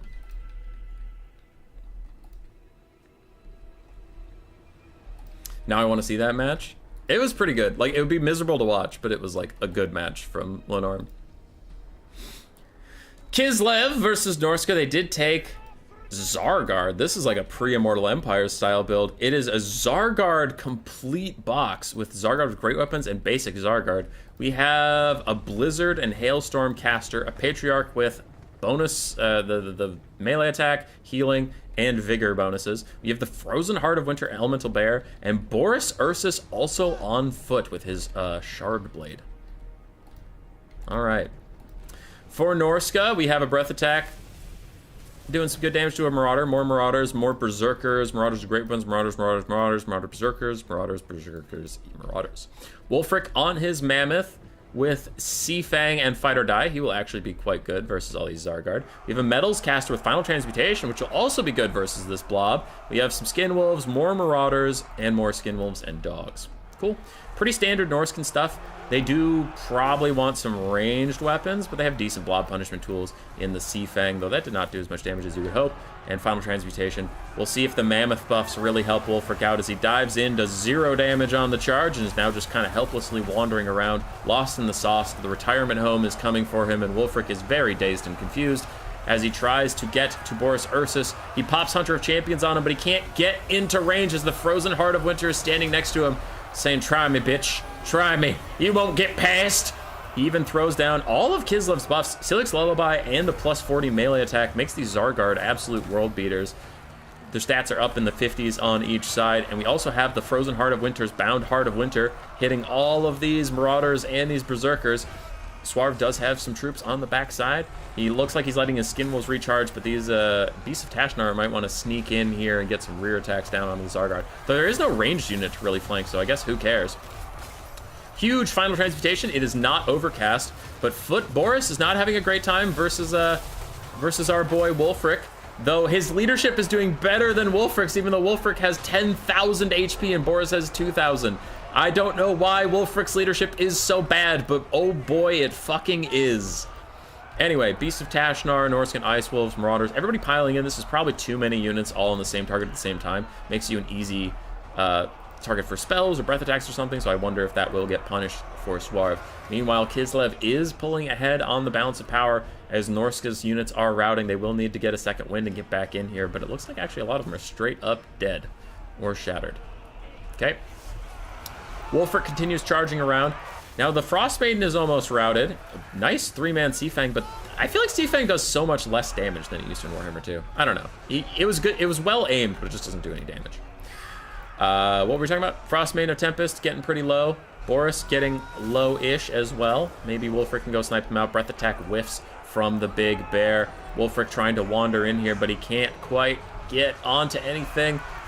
He has a bonus versus infantry, but Mammoth models are not the best at connecting on infantry. Gets a big shot onto the Frost Maiden. Her Byra Blood passive pops, but she is getting some healing from the Patriarch and Vigor reduction, so maybe they will be okay in the backfield. Is this an overcasted Final Trans or undercasted?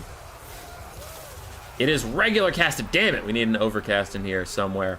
Still doing good damage, just I want to see that juicy overcast hit these guys.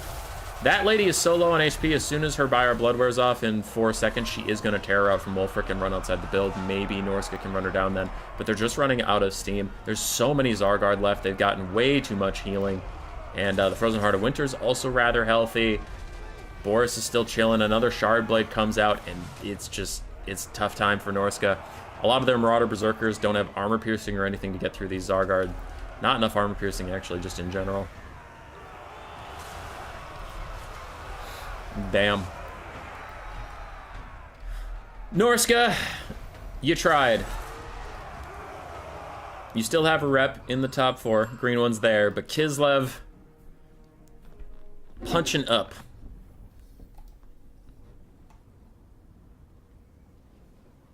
Yeah, no jabs. If they had some throwing axes or jabs or something, that could have been rough. Soul Grinder beat on Krokgar and Grimlock last night. Yeah. I think they also have some of like the janky hitbox animations the Soul Grinders do. I think the Soul Grinders have some janky hitbox stuff we've been seeing a lot in Warhammer 3, or like a lot of the new design stuff like Kugath. Kugath's hitbox is smaller than his model, so a lot of like foot-based characters or infantry literally can't reach his hitbox to attack him. And before you say, Human Boy, you're wrong, take Astrogoth, just Astrogoth, versus Kugath, run at him and attack. About, when I was doing the testing for that video, when I did Astrogoth is Silly Part 2, the second half of that video is what I'm talking about. When I did that test, I could reproduce that bug 2 out of the 3 times I tried it. So maybe I got a very lucky 2 times. But Astrogoth will run up, he'll get a couple good hits on the charge, and then you'll hit a point where if he stops charging, he'll just swing and he'll never hit Kugath. There's no way that that's that bad of RNG, because his melee stats are really good. But he just like can't reach the actual hitbox he's aiming for. And a lot of Warhammer 3 units have like jank-ass hitboxes for some reason.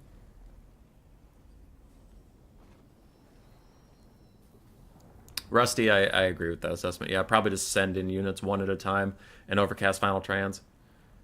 Because Blob build's weakness is you have no agency. They want you to run into the meat grinder and just fucking die. But when they have no agency, you can spoon feed them like one Marauder at a time. Spam out Final Trans, spam out Wulfric's abilities, charge in Skin Wolves and then back off and heal. You can really drip feed them like you saw versus... my build wasn't a blob, but green one on Norska versus my Skaven. That was a masterclass in taking apart a box build where it's like, he Fate Abunted my agency tools, and then after that, I was at his mercy and he dictated the pace of the game. He took it over and he beat me. So with blob builds, the worst thing you can do is blob with them, because they're built for it and you're probably not. What about Footlords like Siggy versus Kugath? I haven't tested it, but a lot of Footlords have issues hitting Kugath.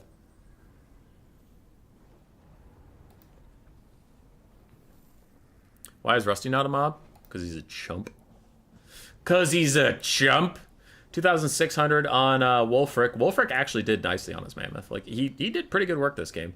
It was just the rest of his build was not built to punish a heavily armored healing blob. His final Transcaster also got 2,600 value, but everything else struggled on value because he just was not ready to be blobbed on like that.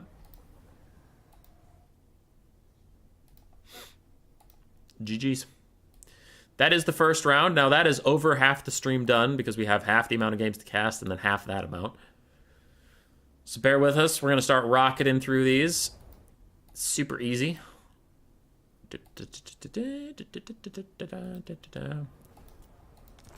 What am I looking for next? Vampire Coast versus Slaanesh.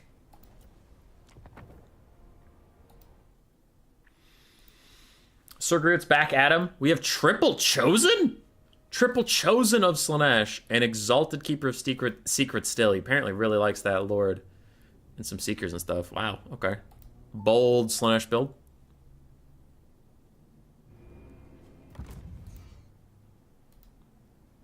Kugath will smack Sigvald around, yeah. Alrighty! Pillar of Bone is the second map. Now, we did divide up so you don't have to watch the same map all the time. I didn't realize how I was going to stream this, so I'm a bit of an idiot, but I tried to mix up the maps. So the left half and the right half of the brackets had different maps, but since I started casting the left and the right brackets separately, you do see a lot of the same maps, so my bad. But I did try to mix it up. Pillar of Bone is the second map, so all of round 2 will be played on Pillar of Bone for this side. Alright, let's go fast. Devoted Marauders of Slaanesh, Chosen of Slaanesh with Hell Scourges. So there's 2 regular Chosen, 1 with Hell Scourges, and more Devoted Marauders on the side. We have double Seekers for some nice armor piercing versus potentially Crabs. Chaos Furies, 1 more Devoted Marauder of Slaanesh with Spears in the back, and we have the Exalted Keeper yet again with the Pavane of Slaanesh Rampage damage spell and Acquiescence to lower melee defense. For Rocket Bro and his Vampire Coast, Zombie Pirate deckhand mobs across the front line with some with swords, some with halberds. Bomber mobs doing no damage to Chosen. Just none. They don't have armor piercing, so it's pretty brutal. We have 2 handguns for a little bit of armor piercing support. The Lamprey's Revenge, a Mourngul Haunter, a single depth guard, and Celestra Direfan on her big Crabbo. Tide Call. I hate Tide Call. I feel like this spell just low-key does nothing. I hate it. I hate it. It's trash. But the Denizens of the Deep Summon is good, and then you just need a spell to spam out. And Slaanesh has very low armor across the board, except for, I guess he wasn't expecting Triple Chosen, but it can do okay versus, like, 0 armor factions.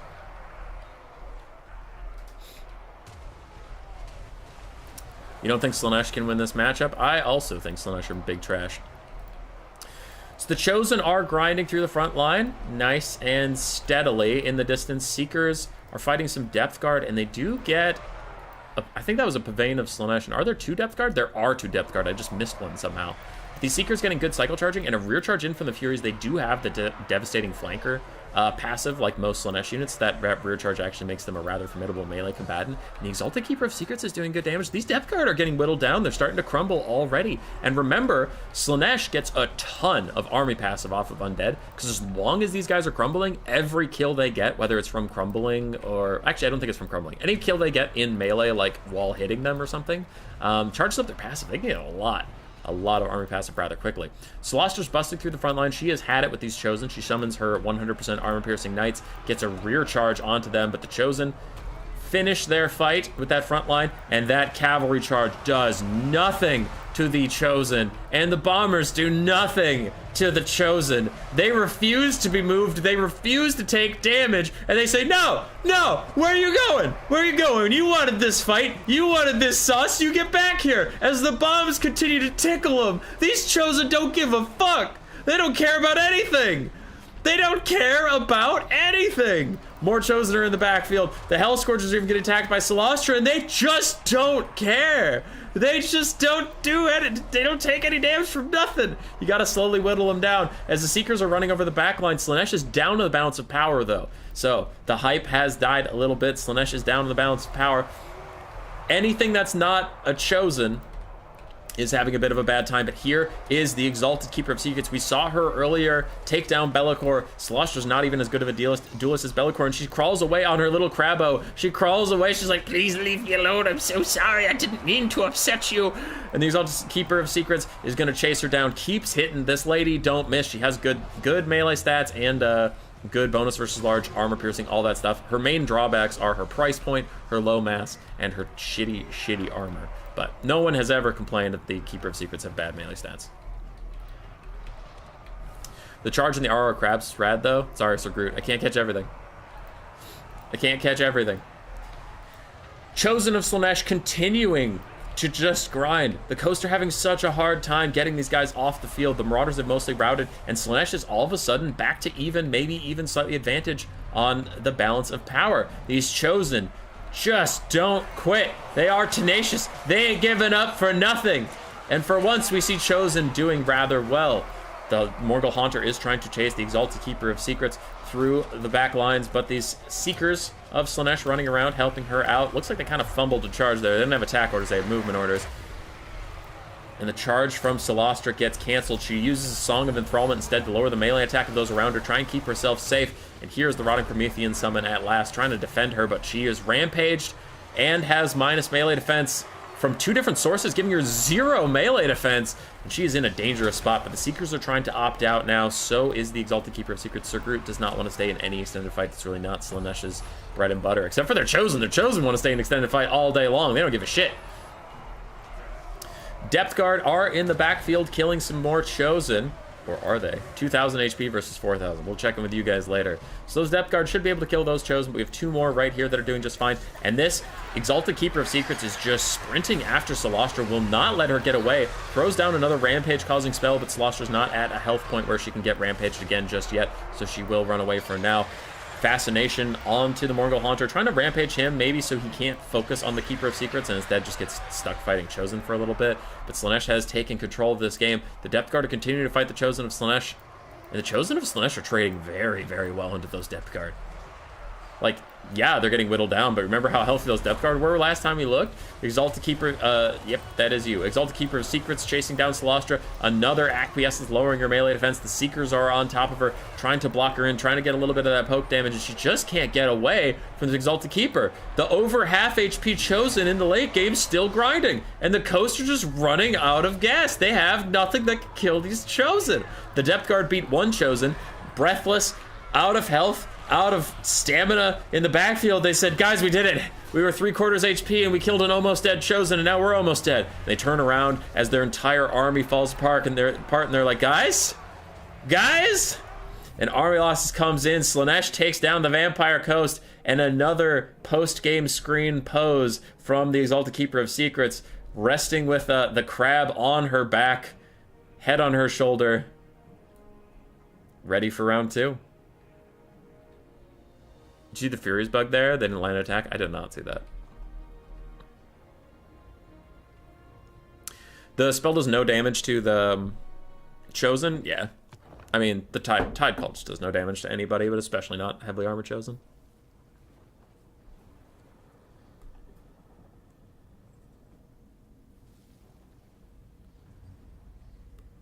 Aura Crabs dying is huge.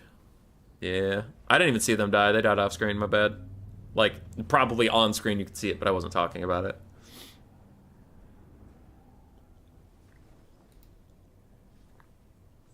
Every Slaanesh player can learn from this. Yeah, that was funny. Alright, Exalted Keeper Secrets, 1900 value. Still not paying for herself, but she put in really good work. The Chosen, decent values, but again, they just have to grind through those zombies, and they were a late game presence that the Exalted Keeper of Secrets could run through and get to safety and peel off the Morgul Haunter and all those things. So like, infantry isn't always meant to pay for itself. Sometimes it just needs to still be there for you. And these Hell Scourges were like 3/4 HP, so they had a ton of grinding left to do. Seekers did good overall. Furies did great. Furies got really good value, actually. And the Marauders' Spears, those were the only thing for Slaanesh that didn't do that well. The other side for Rocket. Celostra, not getting a lot of value on that crab, unfortunately for her. Was a big value sink there. It's just didn't pan out, unfortunately, for him.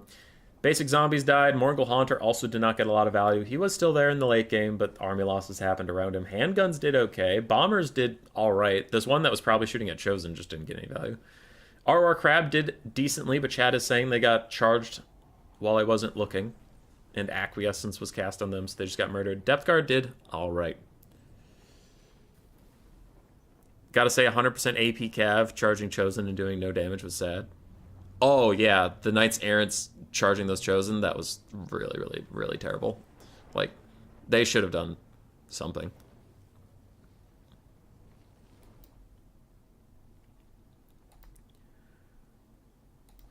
All right. Slaanesh taking a surprise win, I think. And they are 1 win away from making it to the top 4.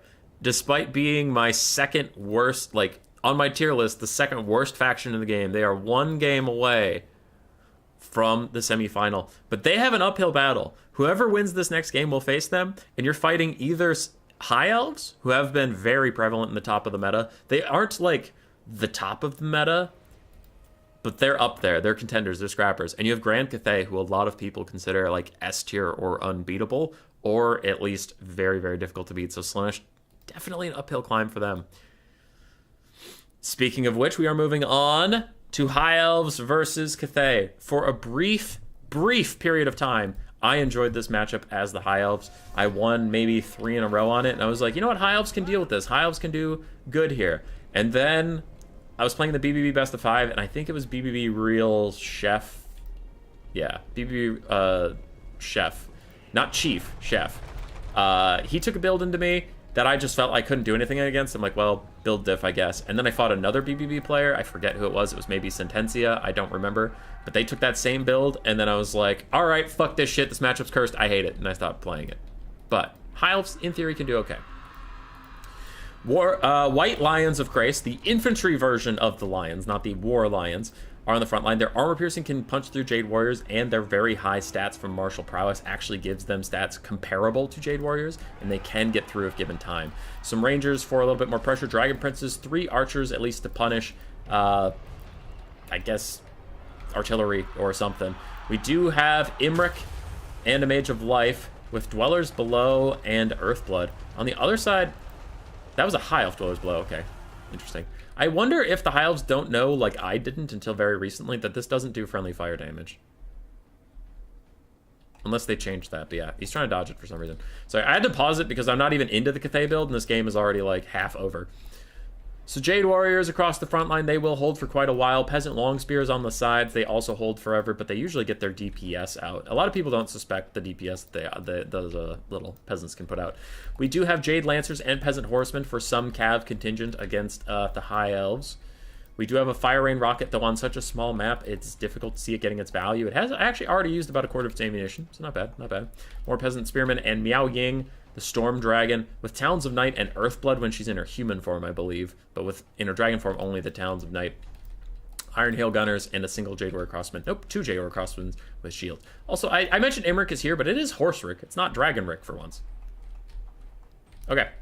Sorry, I had to pause it because this shit's going way too fast. On a small map, but also the players just went gung-ho for it. So Miao Ying's trying to find a fight that she feels like taking. Jade Warrior Crossmen are out dueling archers right now with their shields and heavy armor, plus support from the Fire Rain Rocket. But they might need to turn their attention on these White Lions, because you can't just let White Lions fight your Jade Warriors. Again, I mentioned it before, Jade Warriors, Jade Blank, actually all of Cathay have really jacked stats. But High Elves have been living on jacked stats, especially with the Dragonhorn 62 melee attack. They are churning through these Jade Warriors, and that's risky, because once your front line falls apart, then your back line is open, and Cathay can start to really have a bad time. Cathay is only strong as long as their formation holds. But once their formation falls apart, the game usually gets away from Cathay, if it gets, like, crazy. So White Lions trying to get into the back line. Rangers also just harassing them. The High Elves are just trying to hoard their way through, throw enough bodies to get through the gaps in Spartan's line. Sorry, it used to be called Spartan. Persian Warriors line. Imric disrupting these Jade Warrior crossbows to give his archers a little bit to fire. And that Fire Rain Rocket at this short of range is dealing with them rather effectively. So that has ended up being a nice pick, even though seeing it in the initial build on this map, I was a little suspect. Iron Hail Gunners are quite disappointed that Imrik is not on his dragon. This makes it much more difficult for them to just burst his ass out. They are going to try. They do get orders to shoot at him, but on his horse, he's just too close to those peasant long spears. They can't see him, quote unquote.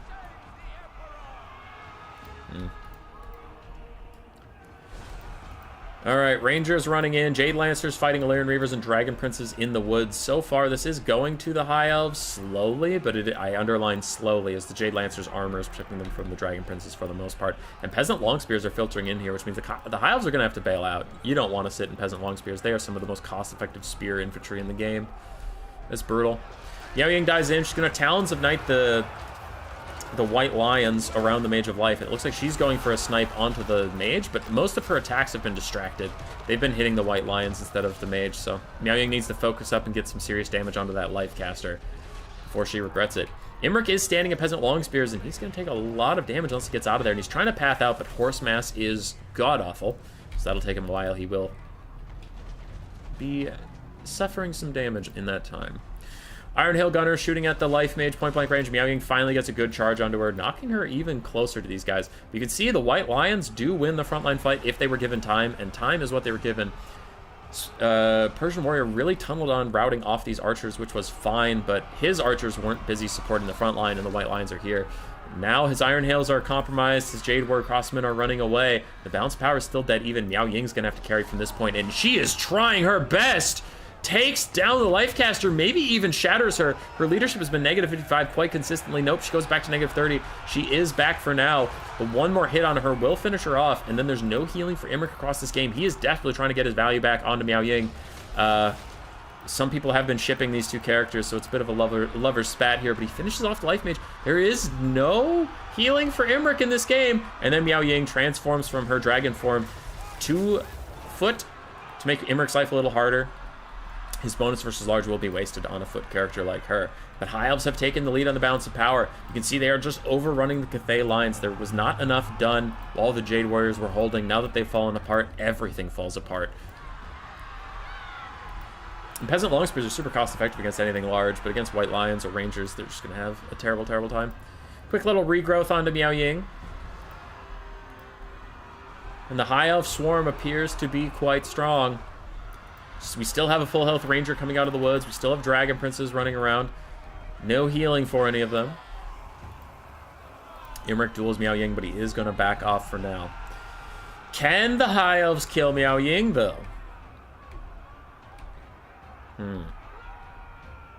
That could get tricky for them, especially if Imrik can't do it. Because in the late game, she could just use Talons of Night on anybody that blobs up on her. The High Elf Archers that Cathay spent so many resources damaging. I mean, High Elves have pretty insane leadership, so they're back.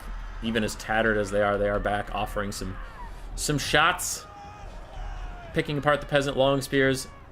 We do have a little chase going on for now. Miao Ying is kicking the shit out of Imrik. He backs off, and Miao Ying is solo carrying this game. Balance of power is about dead even, with just Miao Ying not routing, and I also agree. I don't think that's even ridiculous. Miao Ying is a terror to deal with right now. Imrik keeps cycle charging. He gets a good shot there. He gets a real good shot. Can Miao Ying trade back onto him before he gets away? She misses an attack. She's either missing or attacking the White Lions. It's hard to tell. Freaking ants have killed 300 in my house in the last 3 hours. I'm sorry. Did DBD Real Chef? Wait, is DBD Real Chef... Is a pineapple pizza on pizza supporter? Oh, no. What? No. Sorry, it's BBB, it's not DBD. My bad, Joe. I misread your thing a few times there. Jade Lancers get a rear charge on these White Lions. Another regrowth. This one is overcast onto Miao Ying. And while the healing is great for her, no doubt about that, I do wonder if she's going to have enough Winds of Magic in the late game for some Talons of Night, because you have Dragon Princes you have to deal with. You have Rangers you have to deal with. She transforms into her dragon form for the increased mobility, terror, and splash attacks. But Imrik's licking his lips. He's like, oh boy, it's my time. My bonus versus large, my 30 bonus versus large is coming into its own. And also your bullshit-ass foot character. What? Wait, no, you did not transform into a dragon to opt into a fight with Imrik. No! Imrik's standing here. He does not have ITP, though, and he takes 2 nasty shots. He's actually going to probably terror out. I am shocked. that he does not have ITP. That's some dumb bullshit. This man tames dragons for a living. Why does he not have ITP? Anyway, I am surprised on so many fronts. I'm surprised Miao Ying turned into a large entity to take a fight with Imrik, and then I'm surprised that she got 2 hits in a row on Imrik, which is actually pretty good RNG on her part, so nice there. And a Talons of Night onto the Dragon Princes. Oof, that is a target that can unfortunately just walk right out of that. Oh, some late game mistakes here coming in from Cathay. Turning into the dragon form does make you an easier target for the Dragon Princes to really surround you, because they can get a lot more hits onto your large model size than your infantry. And then using a Talons of Night on one of the only units that can actually get out of it. Imrik is charging back in, and unfortunately, taking Cathay into her super cool, badass dragon form is actually a mistake if you're going to end up just fighting some stuff. She did want to turn to a dragon form. She wants to like cycle route these archers, chase off some white lions, do that stuff. But if you just want to fight, you need to stay in foot form. Dragon form is so much more vulnerable. And she's taking a ton of damage while she is in this form. Now, she is killing Dragon Princes. Archers are poking in on her, and Imrik is doing some cycle charging. He is in. He is here for the charge. He hits her 300 damage. He gets hit, though, by her, and maybe she can turn this game around, but no, army losses is going to hit. Crucial late game mistake there, turning into a dragon. That is a sad state of the game, though, when turning into a dragon is a mistake. Because Footlords are way tankier than they should be, for no reason. 2k value on each of the Dragon Princes, only 1,000 on Horse Imrik. Lifecaster got sniped out quite well by Miao Ying. Hundreds of kills on every single White Lion. And versus Cathay, those aren't cheap kills to get. Now, sure, Peasant Longspears are like 350, but we're not talking about like Skaven slaves or something, right? They're killing Jade Warriors for these kills, so nice stuff there. Rangers also paying for themselves with gusto, and the Archers did fine.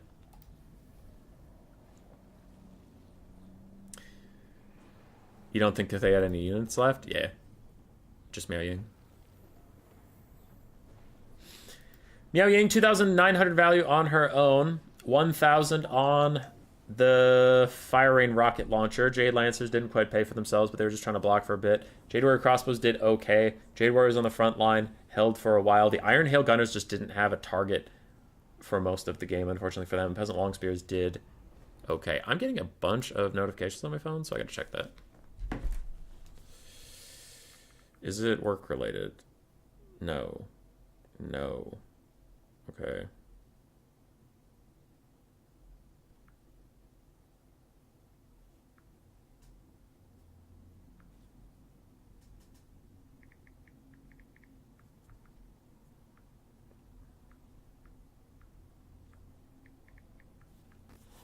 Sorry. Just had some text to go through real quick.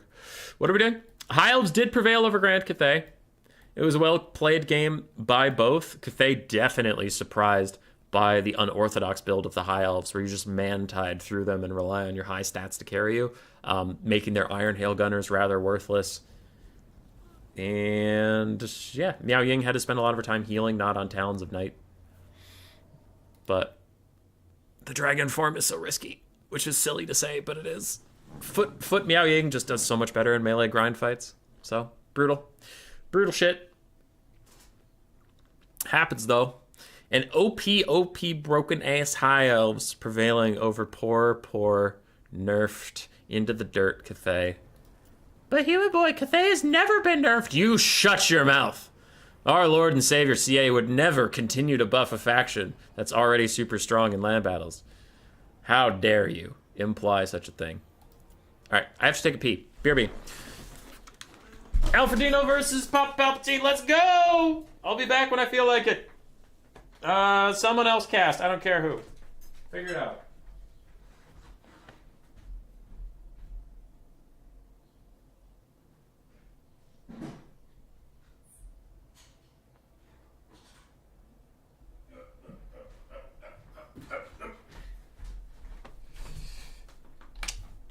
Hey, I hit pause. There you go. Baby.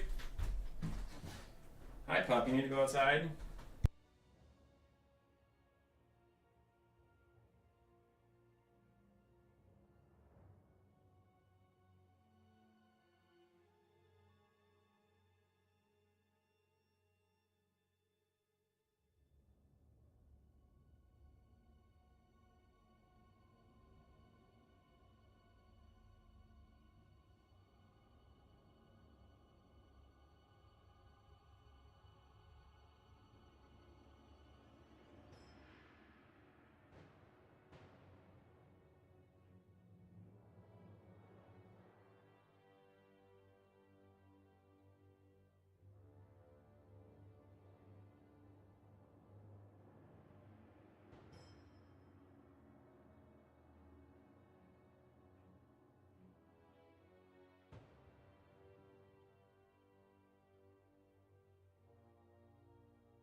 All right, I'm back.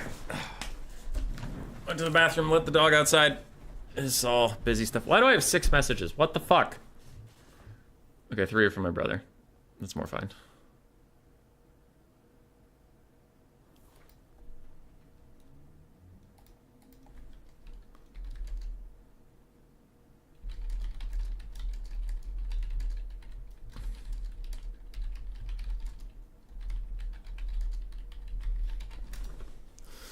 All right.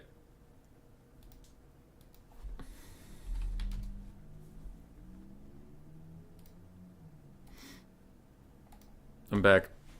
Sorry for the delay, everyone. I'm not used to, like, replay streams, you just have game after game after game. There's no, like, build phase where I can sneak off and go to the bathroom or something.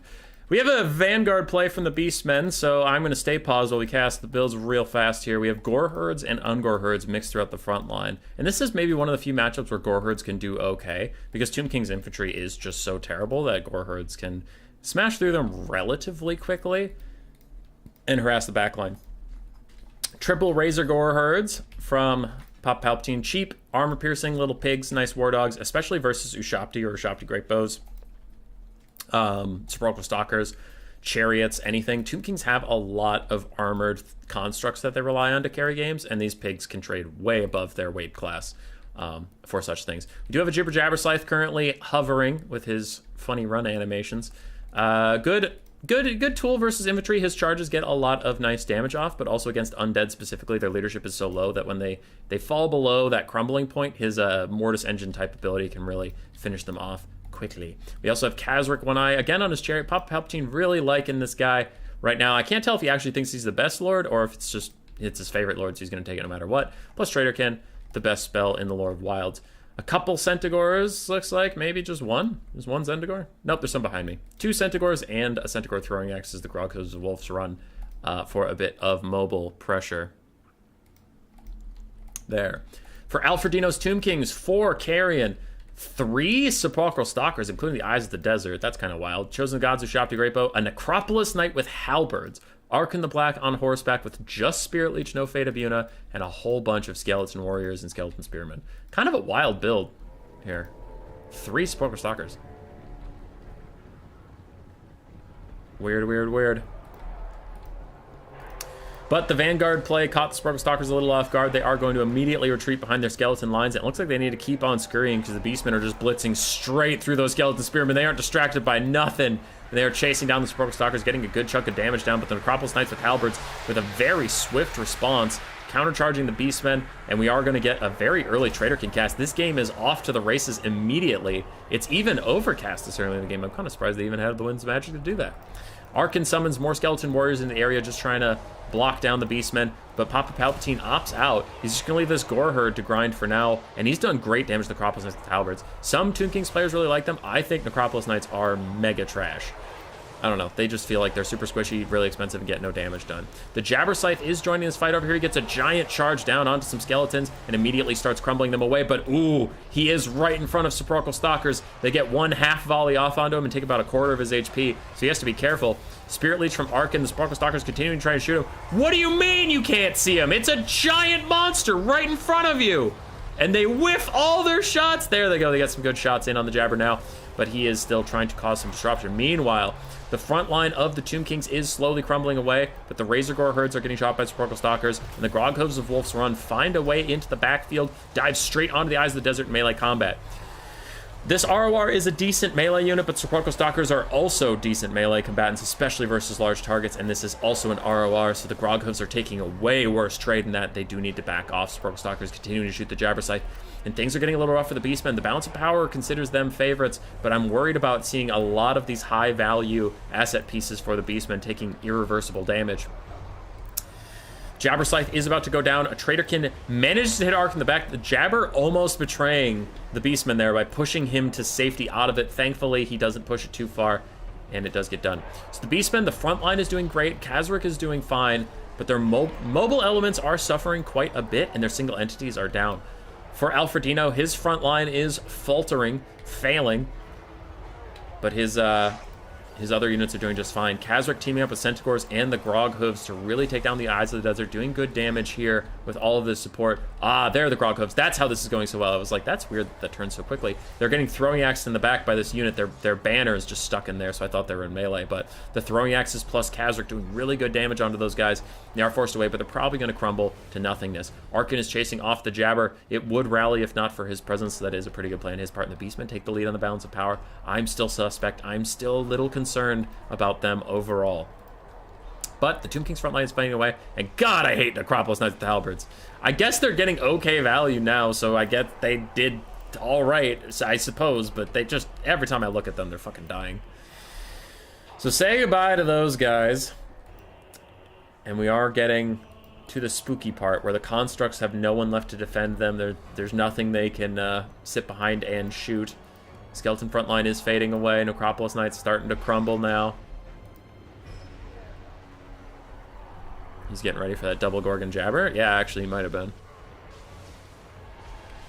These Sepulchral Stalkers throw in guard mode for a bit, except that they are going to die, and they try and get some good damage value down, knowing that just running away isn't going to work for them. The Chosen of the Gods also opting for a bit of pew-pew. Going to route these Centaurs, and Pillarbone's a small map, you know? If you can get them to route that close, and Beastmen are a fast faction, their speed can actually work against them and push them off the map even faster. But Arkin is back. He's chased the Jabber Scythe off, and Arkin has carried a lot of games on his own. He is a decent melee combatant, and Spirit Leech is a hell of a drug. He throws a Skeleton Warrior Summon down onto Kazric to slow him for just a second, get Arkin some space. But nice play from Alfredino there, buying the Chosen of the Gods a little bit of time to cook, a little bit of time to shoot those Razor Gore herds and the Ungro Spearman herds. But Kazric stops getting distracted by Arkin, and Arkin does get hit with another overcasted Traderkin, but he throws a Spirit Leech right back at it. The mages are dueling, and Kazric is making sure the Chosen of the Gods continue to run. Tomb King's front line still technically exists as Gore Herds continue to chew through them, but there's not a lot of support from either quarter coming here. Once this infantry fight is done, both sides are going to be so tattered it doesn't matter. What really matters is what happens up on this hill. Kazric continuing to chase down Arkin. Arkin struggling to get away from him. Looks like he kind of stutter-stepped on that unit for a bit. Now the Wildscaster is sniped out. He is shattered. He is gone. No one cares. Arkin uses the Chosen of the Gods as a bit of a body block to get away from Kazric, and every Spirit Leech left in his arsenal is going towards Kazric, but Kazric takes half the health off the Chosen of the Gods in one shot! Oh my god! Did anybody else see that? Did anybody else see that happen? That was insane!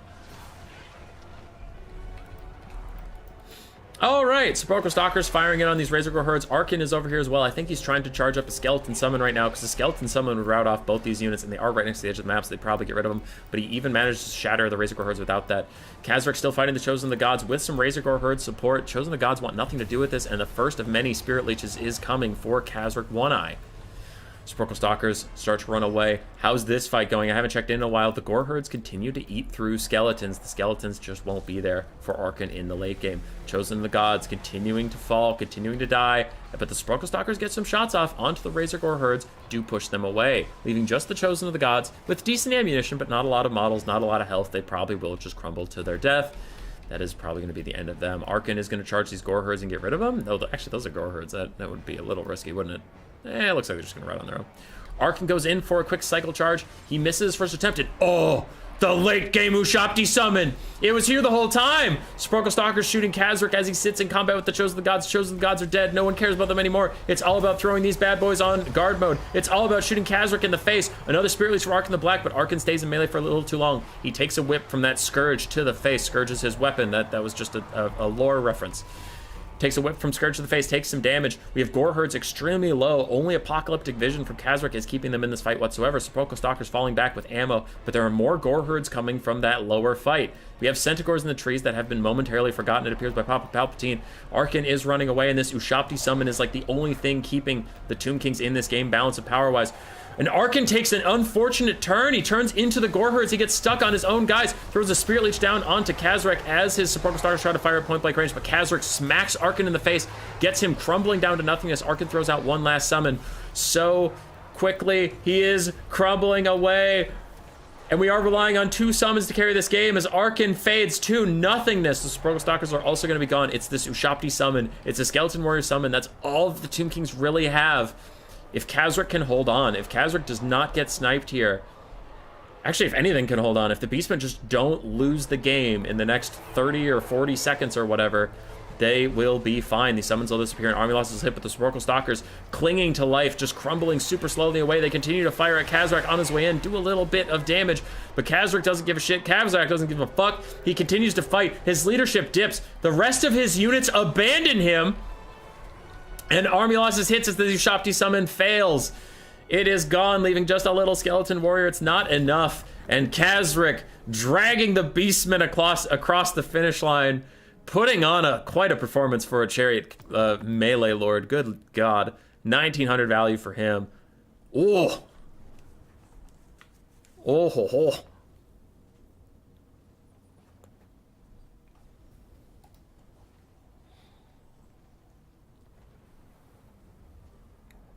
All right, caught up with chat. Nothing I really want to comment on too much. Cool Umbrella saying he likes the regular Necro Knights over the Halberds. I think both are pretty bad, but yeah, the Halberds especially underperform in my opinion. Kazrak, 1900 value. Jabberscythe, only 500. Groghooves, only 500 as well. Traderkin Caster, 2200 value from those nice Traderkins that caught Arkan and several Construct groups multiple times. Centaurs struggling to get their value. Razor Gore Herds did okay. A little under their value as well. Gore Herds did fine. Ungor Spearman Herds did fine. And very GG on that end. Arkan the Black, 1400 value, which is still about good for his cost, but normally you expect more out of Arkan. He did have a tough time. He was on the run for most of the game. Necropolis Dice with Halberd, 1,100. Chosen Gods, 1,600, which is quite nice. Sepulchral Stalkers, mixed value, but overall close to their price point across the board, so I don't think Alfredino was upset with them. Carrion not getting their value back. Maybe they were just here to chase stuff. I don't really know. In the Skeleton front line, you never expect it to pay for itself, but it actually did perform admirably, all things considered. So GG. Kazrak taking the W.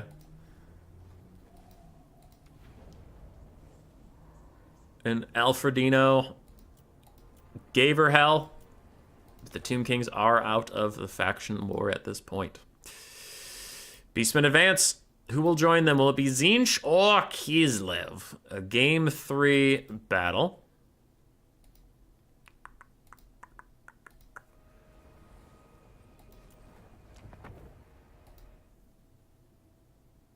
Oh my goodness. Berserk not bringing Kairos and not bringing a Soul Grinder. What is this? What is this?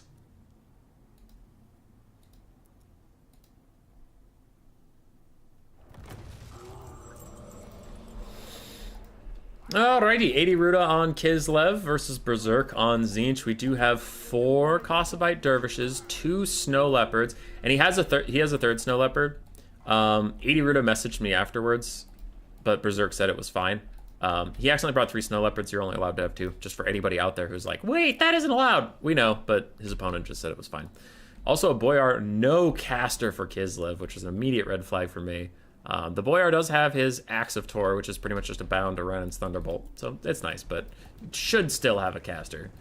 Then we have Kossars, Armored Kossars, Streltsy, more Kossars, so it's just as many ranged infantry unit spam as you can, and some light cav with triple Snow Leopard for some single entity sniping potential on those Soul Grinders, maybe. On the other side, we do have the Golden Griffin of Theurgy, the ROR Lord of Change, with a bound Gehenna's Golden Hounds and a bound Searing Doom, but also just being a nice flying lord. We have an Exalted Lord of Change of Metal with only Final Transmutation, case of Bear Blob, Break Glass. 2 Marauder Horsemen of Tzeentch, 2 Screamers of Tzeentch, 1 Fury, and then we have Chaos Warriors, Chaos Warriors, Chaos Warriors, Chaos Warriors, so 4 Chaos Warriors of Tzeentch, and the Severed Claw Aspiring Champions, ROR.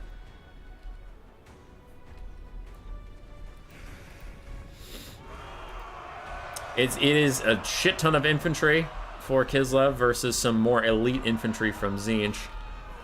And, of course, 2 big single entities. The Exalted Lord Change of Metal dives in. Already these Kossars with Spears are on their way out. They have popped their Buyer Blood passive. And Tzeentch's shields wear off. He is going to try and opt out. Meanwhile, on the far side, the Golden Griffin fighting a whole bunch of Kossovite Dervishes. Big Searing Doom doing great damage to those guys. But he does have a bunch of archers aiming at him. His shields haven't been broken just yet. We'll see how far out of there he goes. Chaos Warriors should have a good time chewing through a lot of these Kossars, because many of them are just regular Kossars. They're not all armored. Henna's Golden Hounds hitting a couple of these bunched up infantry, getting a little 2-for-1 value, but it is an underwhelming Vortex spell. Now it's free with the Golden Griffin. It's bound, so you might as well use it, but a lot of the Vortex spells are underwhelming except for Flamestorm. In the distance, Kislev is getting picked apart as Tzeentch commits their flying cavalry plus their regular cavalry to routing off those Kosovo dervishes. A Snow Leopard is trying to get its value back over there, but it's just not going to compare to the amount of resources Tzeentch committed to it. The Golden Griffin continues to stand and fight in the dervishes. His 90 armor and his 20% physical resist, saving him from a lot of these Kossars. Pistols and arrows coming in on him, but he's still taking a good amount of damage over time. He can't afford to really sit in this fight for too much longer. The Exalted Lord of Change the Metal is on the far side. I wonder if he's used any Final Transes or not. If he hasn't, there's probably an Overcast coming in for the Boyar, because the Boyar's health pool is low, since especially he's on foot.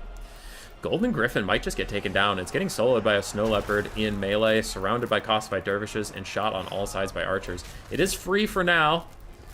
Its leadership was routing for a bit, but it's come back, and the Snow Leopard actually gets terror-routed off. Meanwhile, some regular Kossars are going to point blank his ass. Nope, they don't. They try to opt into melee. Bit of a shame there. Here's the final Trans of Legend. Is it Overcast? Please say yes. Yes. That Boyar is going to get nuked down by the final transmutation. Bounce power goes in favor of Tzeentch as the Chaos Warriors of Tzeentch are rolling through the front line. They will kill as many Kosovites, Kislev Kossars and Kosovo dervishes as they have to. Screamers and those other horsemen from that high ground cavalry fight are now here, getting a rear charge. All of a sudden, the balance of power wildly swings in the favor of Tzeentch as they roll through this front line. The Golden Griffin is about to flank some more archers. He's still getting poked down. He hasn't been having the best time. But that Boyar went from almost full health to almost dead in one final transmutation cast because he's also been fighting Chaos Warriors and the Severed Claw this whole time.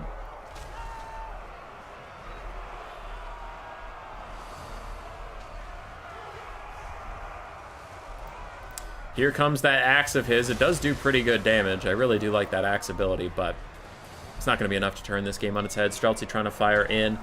Some of the Buyer Blood passives are wearing off. Units are starting to rout, and as more of them rout, the balance of power gets worse and worse. The Golden Griffin taking some arrows to the face. We are going to get a tier 2 army ability of Tzeentch on these Kossars. I think at this point, Berserk's just trying to do as much damage as possible quickly to just get army losses to proc. He doesn't want to have to grind this out with a bunch of unbreakable units. That is a really nice shot from that army ability. Looks like he is going for the Lord Snipe to finish off that little Boyar with his Exalted Lord of Change. A lot of blinking white bars from Kislev, meaning they have a lot of them popped their passives.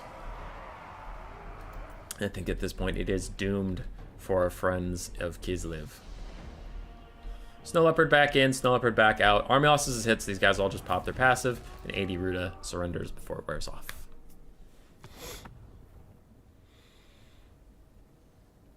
I say 80 Ruta because that's how I know him in Kislev. In Kislev, yes, in Discord. But it's Baruda here.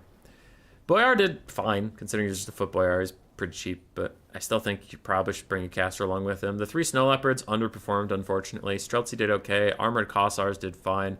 The Kossars with spears, wow, did not get a lot of value out. I suppose they were shooting at like Chaos Warriors most of the game. Other Kossars did okay. Yeah. Kosovo dervishes really struggled. Rip. For Berserk, Final Transmutation caster 1600 value. He did good. 1000 on the Golden Griffin.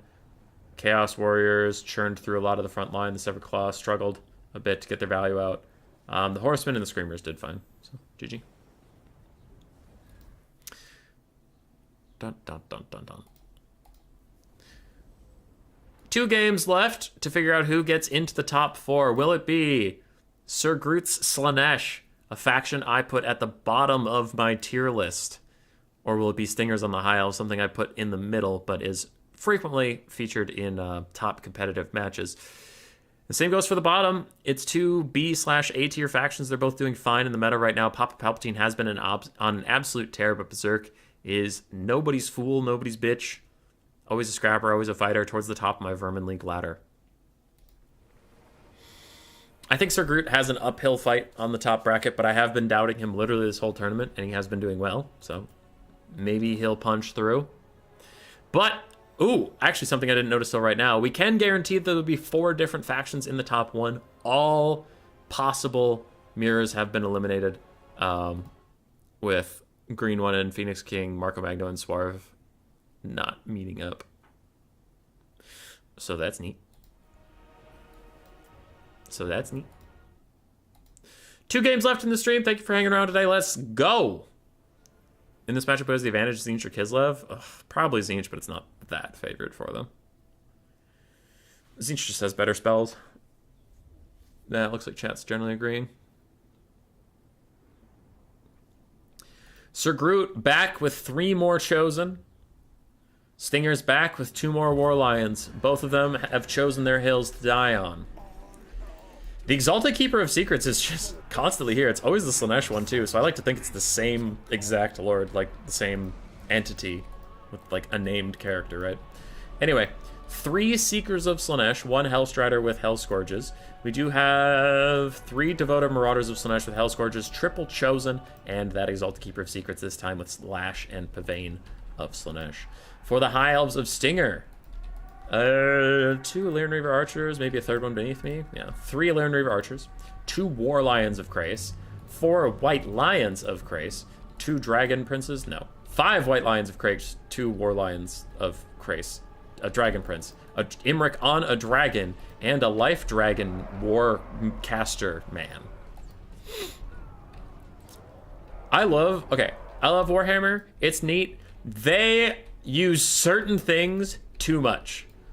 Lions and dragons for the High Elves are in too many names. There's the meme about the Wood Elves, the Glade Eternal Guard Riders, because they have Glade Guard, Eternal Guard, Glade Riders. Yeah. So it's just, there are certain things that this game uses too much, and it makes casting it difficult. I get tongue-tied. 3 games of War Lions all stream long. Is it my birthday? It might be. It might be. Chosen of Slaanesh getting charged by these little lions, and that's more damage than the Bombers of the Vampire Coast did that entire last game versus these guys. War Lions with their bonus versus infantry and armor piercing are like, it is our time! We are shining, my brothers! What shall we call this Keeper of Secrets if it leads Slaanesh to victory once more? Gertrude.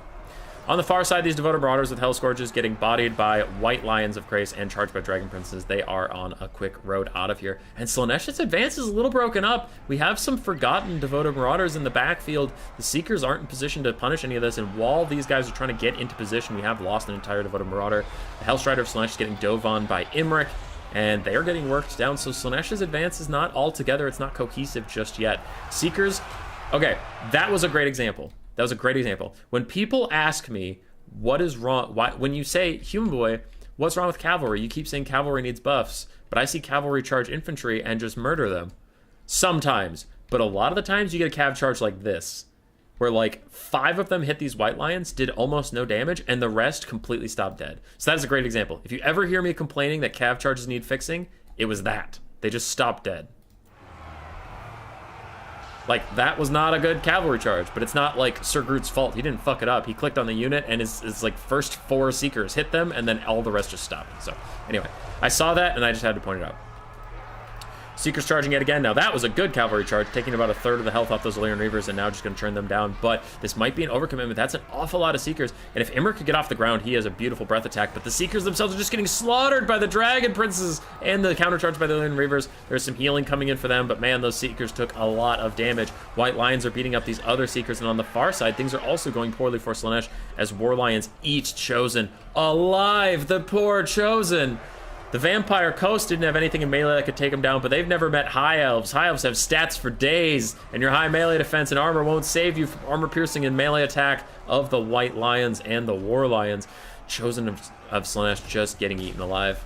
The meme dream team has come to an end, it appears, as Imric dives down onto the Exalted Keeper of Secrets. He's like, I will show you what makes a meta faction, you snag! And Keeper of Secrets says, nope. No, thank you. Goodbye. I'm sorry for bothering you today. I do not want any of this. I do not want to fight you. Goodbye.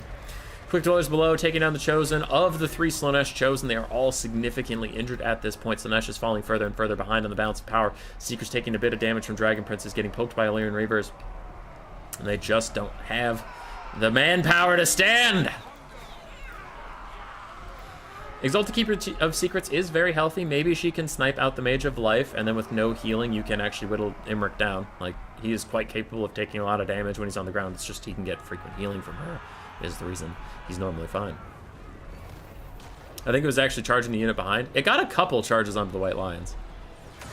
But, like, I don't know. We've seen a couple, like, the Knights Errant charge, the Ghosts Knights from the previous game versus Slaanesh, like their charge versus the Chosen. The first couple hit, and then the rest just, like, piled up on themselves. Imric cancels his own Dragon Breath using the Dragon Horn mid-cast. Whoopsies. Was Cab always like that, or did 3-point entries that? It's been like that through all of Game 3. It's been like that through all of Game 3. Cab charges have not been working appropriately. Same with, like, monstrous infantry charges, though, too. Ogres have had that problem forever, where, like, 2 Ogre Bulls will hit your front line and the rest will peter out to nothing. It doesn't always happen, but it happens quite a lot.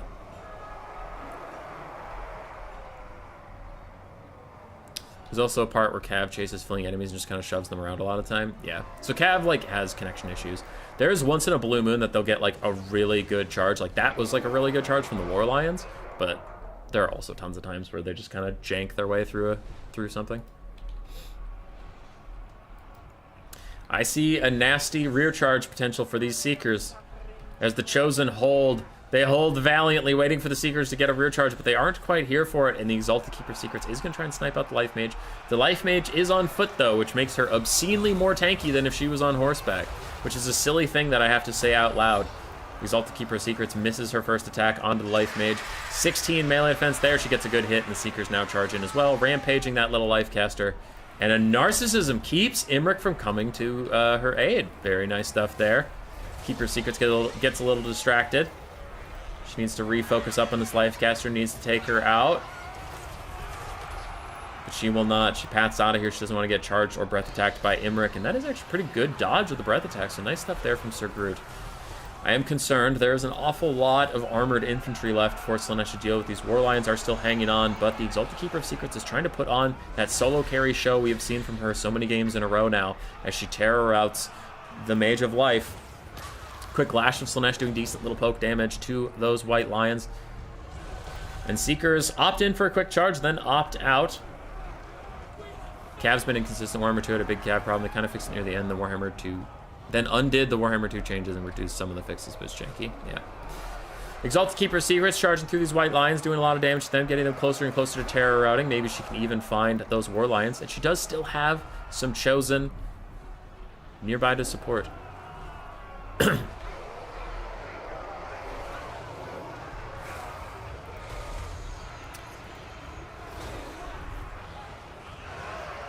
I see. Sorry. I was reading chat for a little bit. Another cast from the Exalted Keeper Secrets, giving herself some melee attack. These War Lions are getting chunked down a little bit. They have plenty of healing left to go if that Life Mage has any to offer.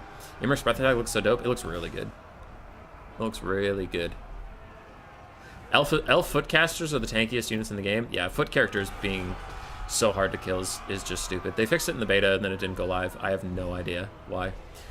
Exalted Keeper of Secrets is pretty much the last thing left now. She is trying to put this game on her back. She runs up, gets a big shot onto the Mage of Life. Another Narcissism. No, that's a Seductive Glory on Imric, saying if you land, you could rampage and just get gooned out.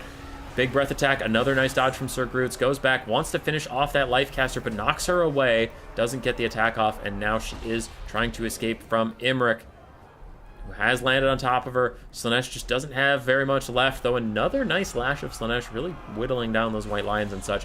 She is dueling Imric, but Imric has support. Imric has healing nearby as well. Earthblood coming in now, and the Exalted Keeper of Secrets is also just not as good of a duelist as Imric is. She's even losing the 1v1, if you can call it a 1v1. And that'll be the end of Slaanesh's reign. And to that person who commented that I am biased against High and Dark Elves and I put them way too high on my tier list, I will say a lot of high-tier players are playing Elves for a reason, and here we saw it. They can beat Cathay when played well. They can beat Slaanesh. They are, in fact, quite good. Now, is it a free win? No, nothing's a free win. You can take the best faction in the game and lose to the worst faction in the game if you play poorly, but just saying. High Elves looking pretty strong. I think I rated them like A or B tier, though. I'd have to check. Sir Groot, 3,300 value on the Keeper of Secrets. It's funny that this was her best game, and this was the game that she lost. Chosen of Slaanesh honestly still did fine, but they got chunked out by the High Elves real fast. Seekers did okay. Hellstriders and Basic Marauders also did eh. High Elves have a lot of healing, though, you gotta get through. You gotta get, like, your value and a half. Imric, 2,100 value on him. Dragon Princes did fine. Wow, the Lifecast are getting good value off that $1 blow, too. War Lions of Krace paying for themselves. White Lions of Krace doing fine. And the Learner of Archers also having a pretty good game.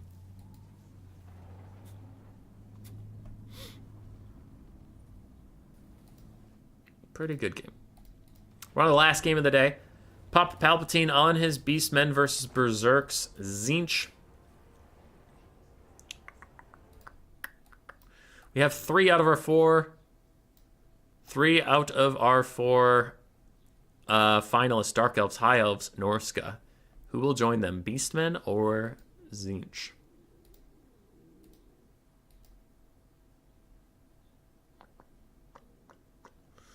I feel like I got a message I have to deal with. Where was that? I need to see this tier list. It came out this morning, Umbrella. I loved that comment, even though Wood Elves put quite low. Yeah. Though would Furies and Whip Striders do better in this case for 1 or 2 Chosen? I don't love the Chosen. The Chosen surprised me all day. Like, I'll admit that. The Chosen surprised me all day. They did great. So I don't want to, like, originally at the start of the stream, I would have said Chosen are trolling. And then after seeing them, I'm like, wow, Chosen are actually quite good. I don't think High Elves is the play there, though, for Chosen. Because as we saw with Cathay, it's like, just having high stats isn't enough to beat High Elves, because they also have really high stats. High Elves, like most elves, usually are much weaker to 2v1, 3v1, 4v1 fights rather than 1v1s. So if you have, like, Chosen versus White Lions of Krace, you're probably better off having, like, 2 Marauders versus White Lions of Krace, because you just need to drag the elves down body by body rather than try to out-elite them, I guess is what I would say. Okay. The Beastmen again, vanguarding. I paused it to cast the game. I guess with the Skirmish Cav, we probably have some time. 3 Marauder Horsemen of Tzeentch. We have another Exalted Lord of Change of Tzeentch with Blue Fire and Pink Fire. And 2 Fury Summons, but not Kairos. Not Kairos. 3 Screamers of Tzeentch. Ooh, a nice Pink Fire cast plus a charge in from the Exalted Lord of Change. Just going to get a free little route on these guys. He's going to try to get back into the sky. Okay, I guess I don't have time to cast this. 4 Blue Horrors, some Marauders of Tzeentch, Forsaken of Tzeentch, and a Chaos Warrior of Tzeentch with Halberds. Okay.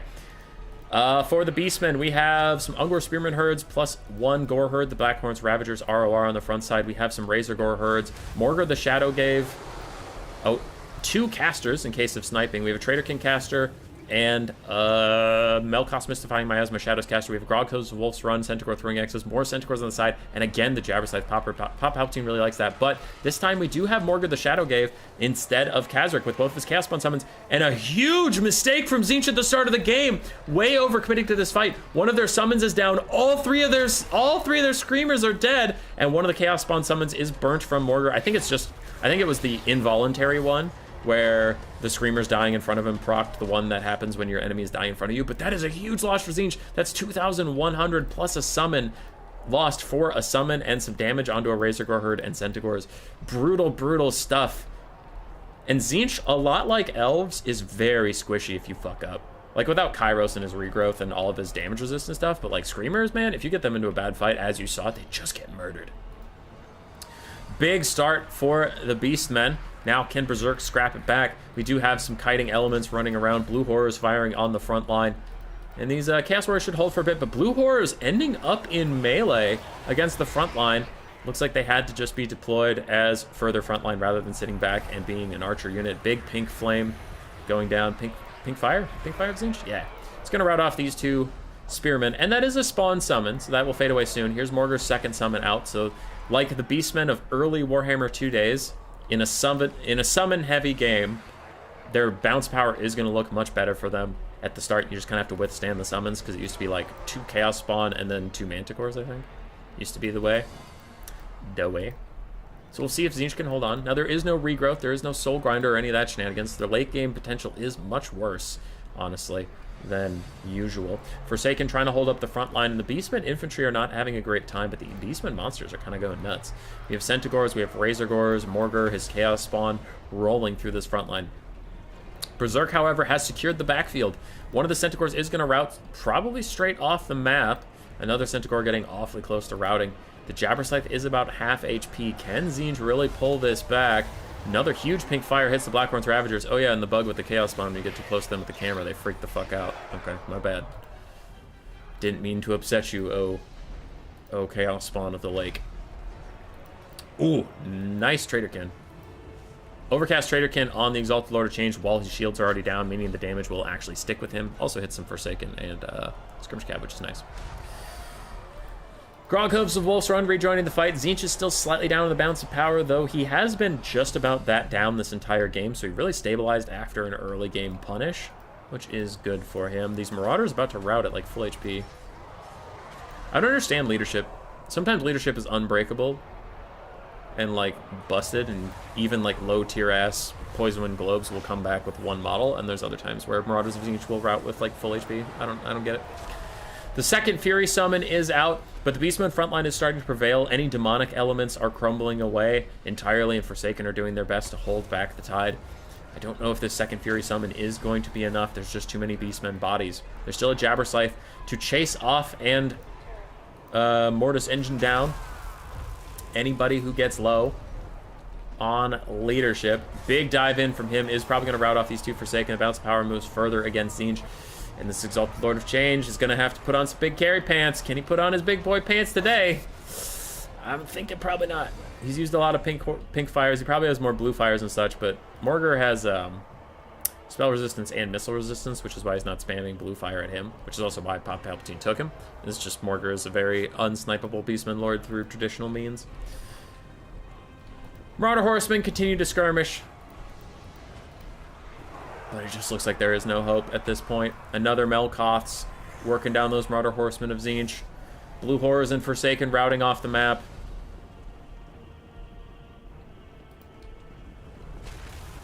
I think that is it. Exalted Lord of Change gets on the ground. He throws out a quick pink fire, but he is trying to get away from those Razor Gores. Can't quite do it. Ends up in a fight with Morgur and the Jabberscythe. Tier 3 army ability of Tzeentch comes down. Hits some stuff, but mostly a good dodge for Papa Palpatine. And Berserk will end it.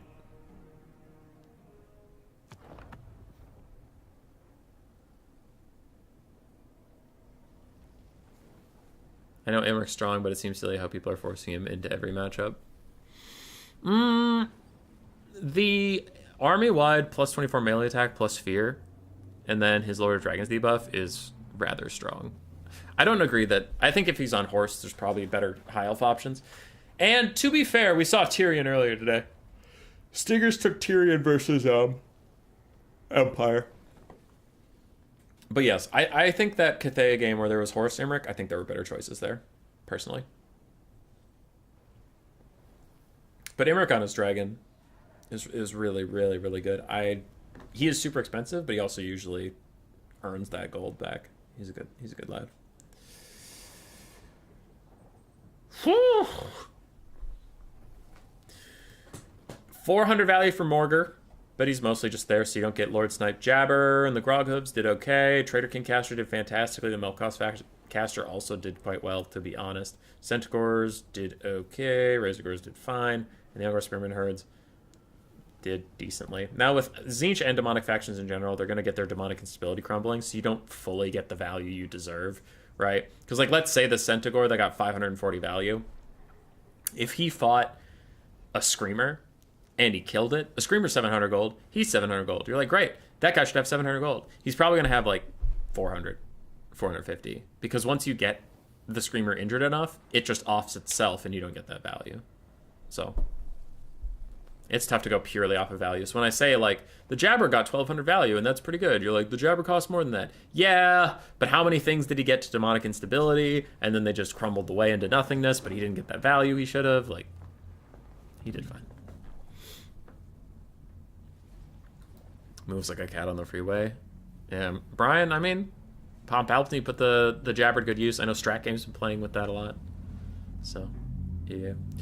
1100 value for Berserks, Exalted Lord of Change. Chaos Warriors on the front line struggled to get their value back. Forsaken did pretty all right. Marauder Horsemen of Tzeentch did actually quite well. That Screamer catch at the start, though, that's 2,100 gold just out the door. That was a brutal catch for the Beastmen and a tough time for Tzeentch to scrap back. Blue Horrors did well, and the Marauder Spearmen honestly did fine, but yeah, losing 2,000 gold is tough. That's tough. That's like 2,000 gold doesn't seem like a lot, but that's like a Boris Todbringer, right? That's like you know, well, let's just go to Empire. That's the faction I'm most familiar with on stuff. That's like losing a Demigryph Knight and Sigmar Sons at the start of the game. That's how much Berserk was down and had to scrap back in that fight, which, like, he fought well after that point. It was one mistake. After that, I think the players played about equally well. But that one mistake can cost you. And, like, some people don't like that about land battles. Some people prefer that about domination, where it's like one mistake doesn't fuck you over so much. And in land battles, 100% can. You can make one mistake and just be out of the fucking game. Like, that is for sure a thing. That's part of what I like about it. I like the high stakes. I like that little mistakes can really cost you, or one big mistake can cost you the game. But some people can get frustrated at that, so I understand. Sort of deal. And that is it. So we are up to our top 4. We have High Elves, Dark Elves, the Beastmen, and Norska. Papa Palpatine, Stinger's the green one, and Phoenix King. It's actually funny, we have 4 different clans. XMT's Phoenix King, DBD's Papa Palpatine, RTK's Stingers, and ODM's the green one. So finals will be live. We are done with the replays at this point. Finals will be live. Best of 1 between both semifinals, and then the finals will be best of 3. Land battles, land battle with capture point mod, and then back to land battles if we go to game 3. It'll be a short stream, so hopefully we can get the players together. I know we have 3 Europeans, and then Stingers and I are across the pond. I'm hoping for Friday, because next weekend I am busy, but we'll see. We'll get something together for this. But yeah. Thank you for everybody who played in this, for getting your replays done in a relatively short amount of time. Thank you for everyone out there who has been watching. Subscribe if you feel like it. If you don't feel like it, fuck you, I guess. I guess all the work I put in is for nothing. I guess I just hate you guys. It's fine too.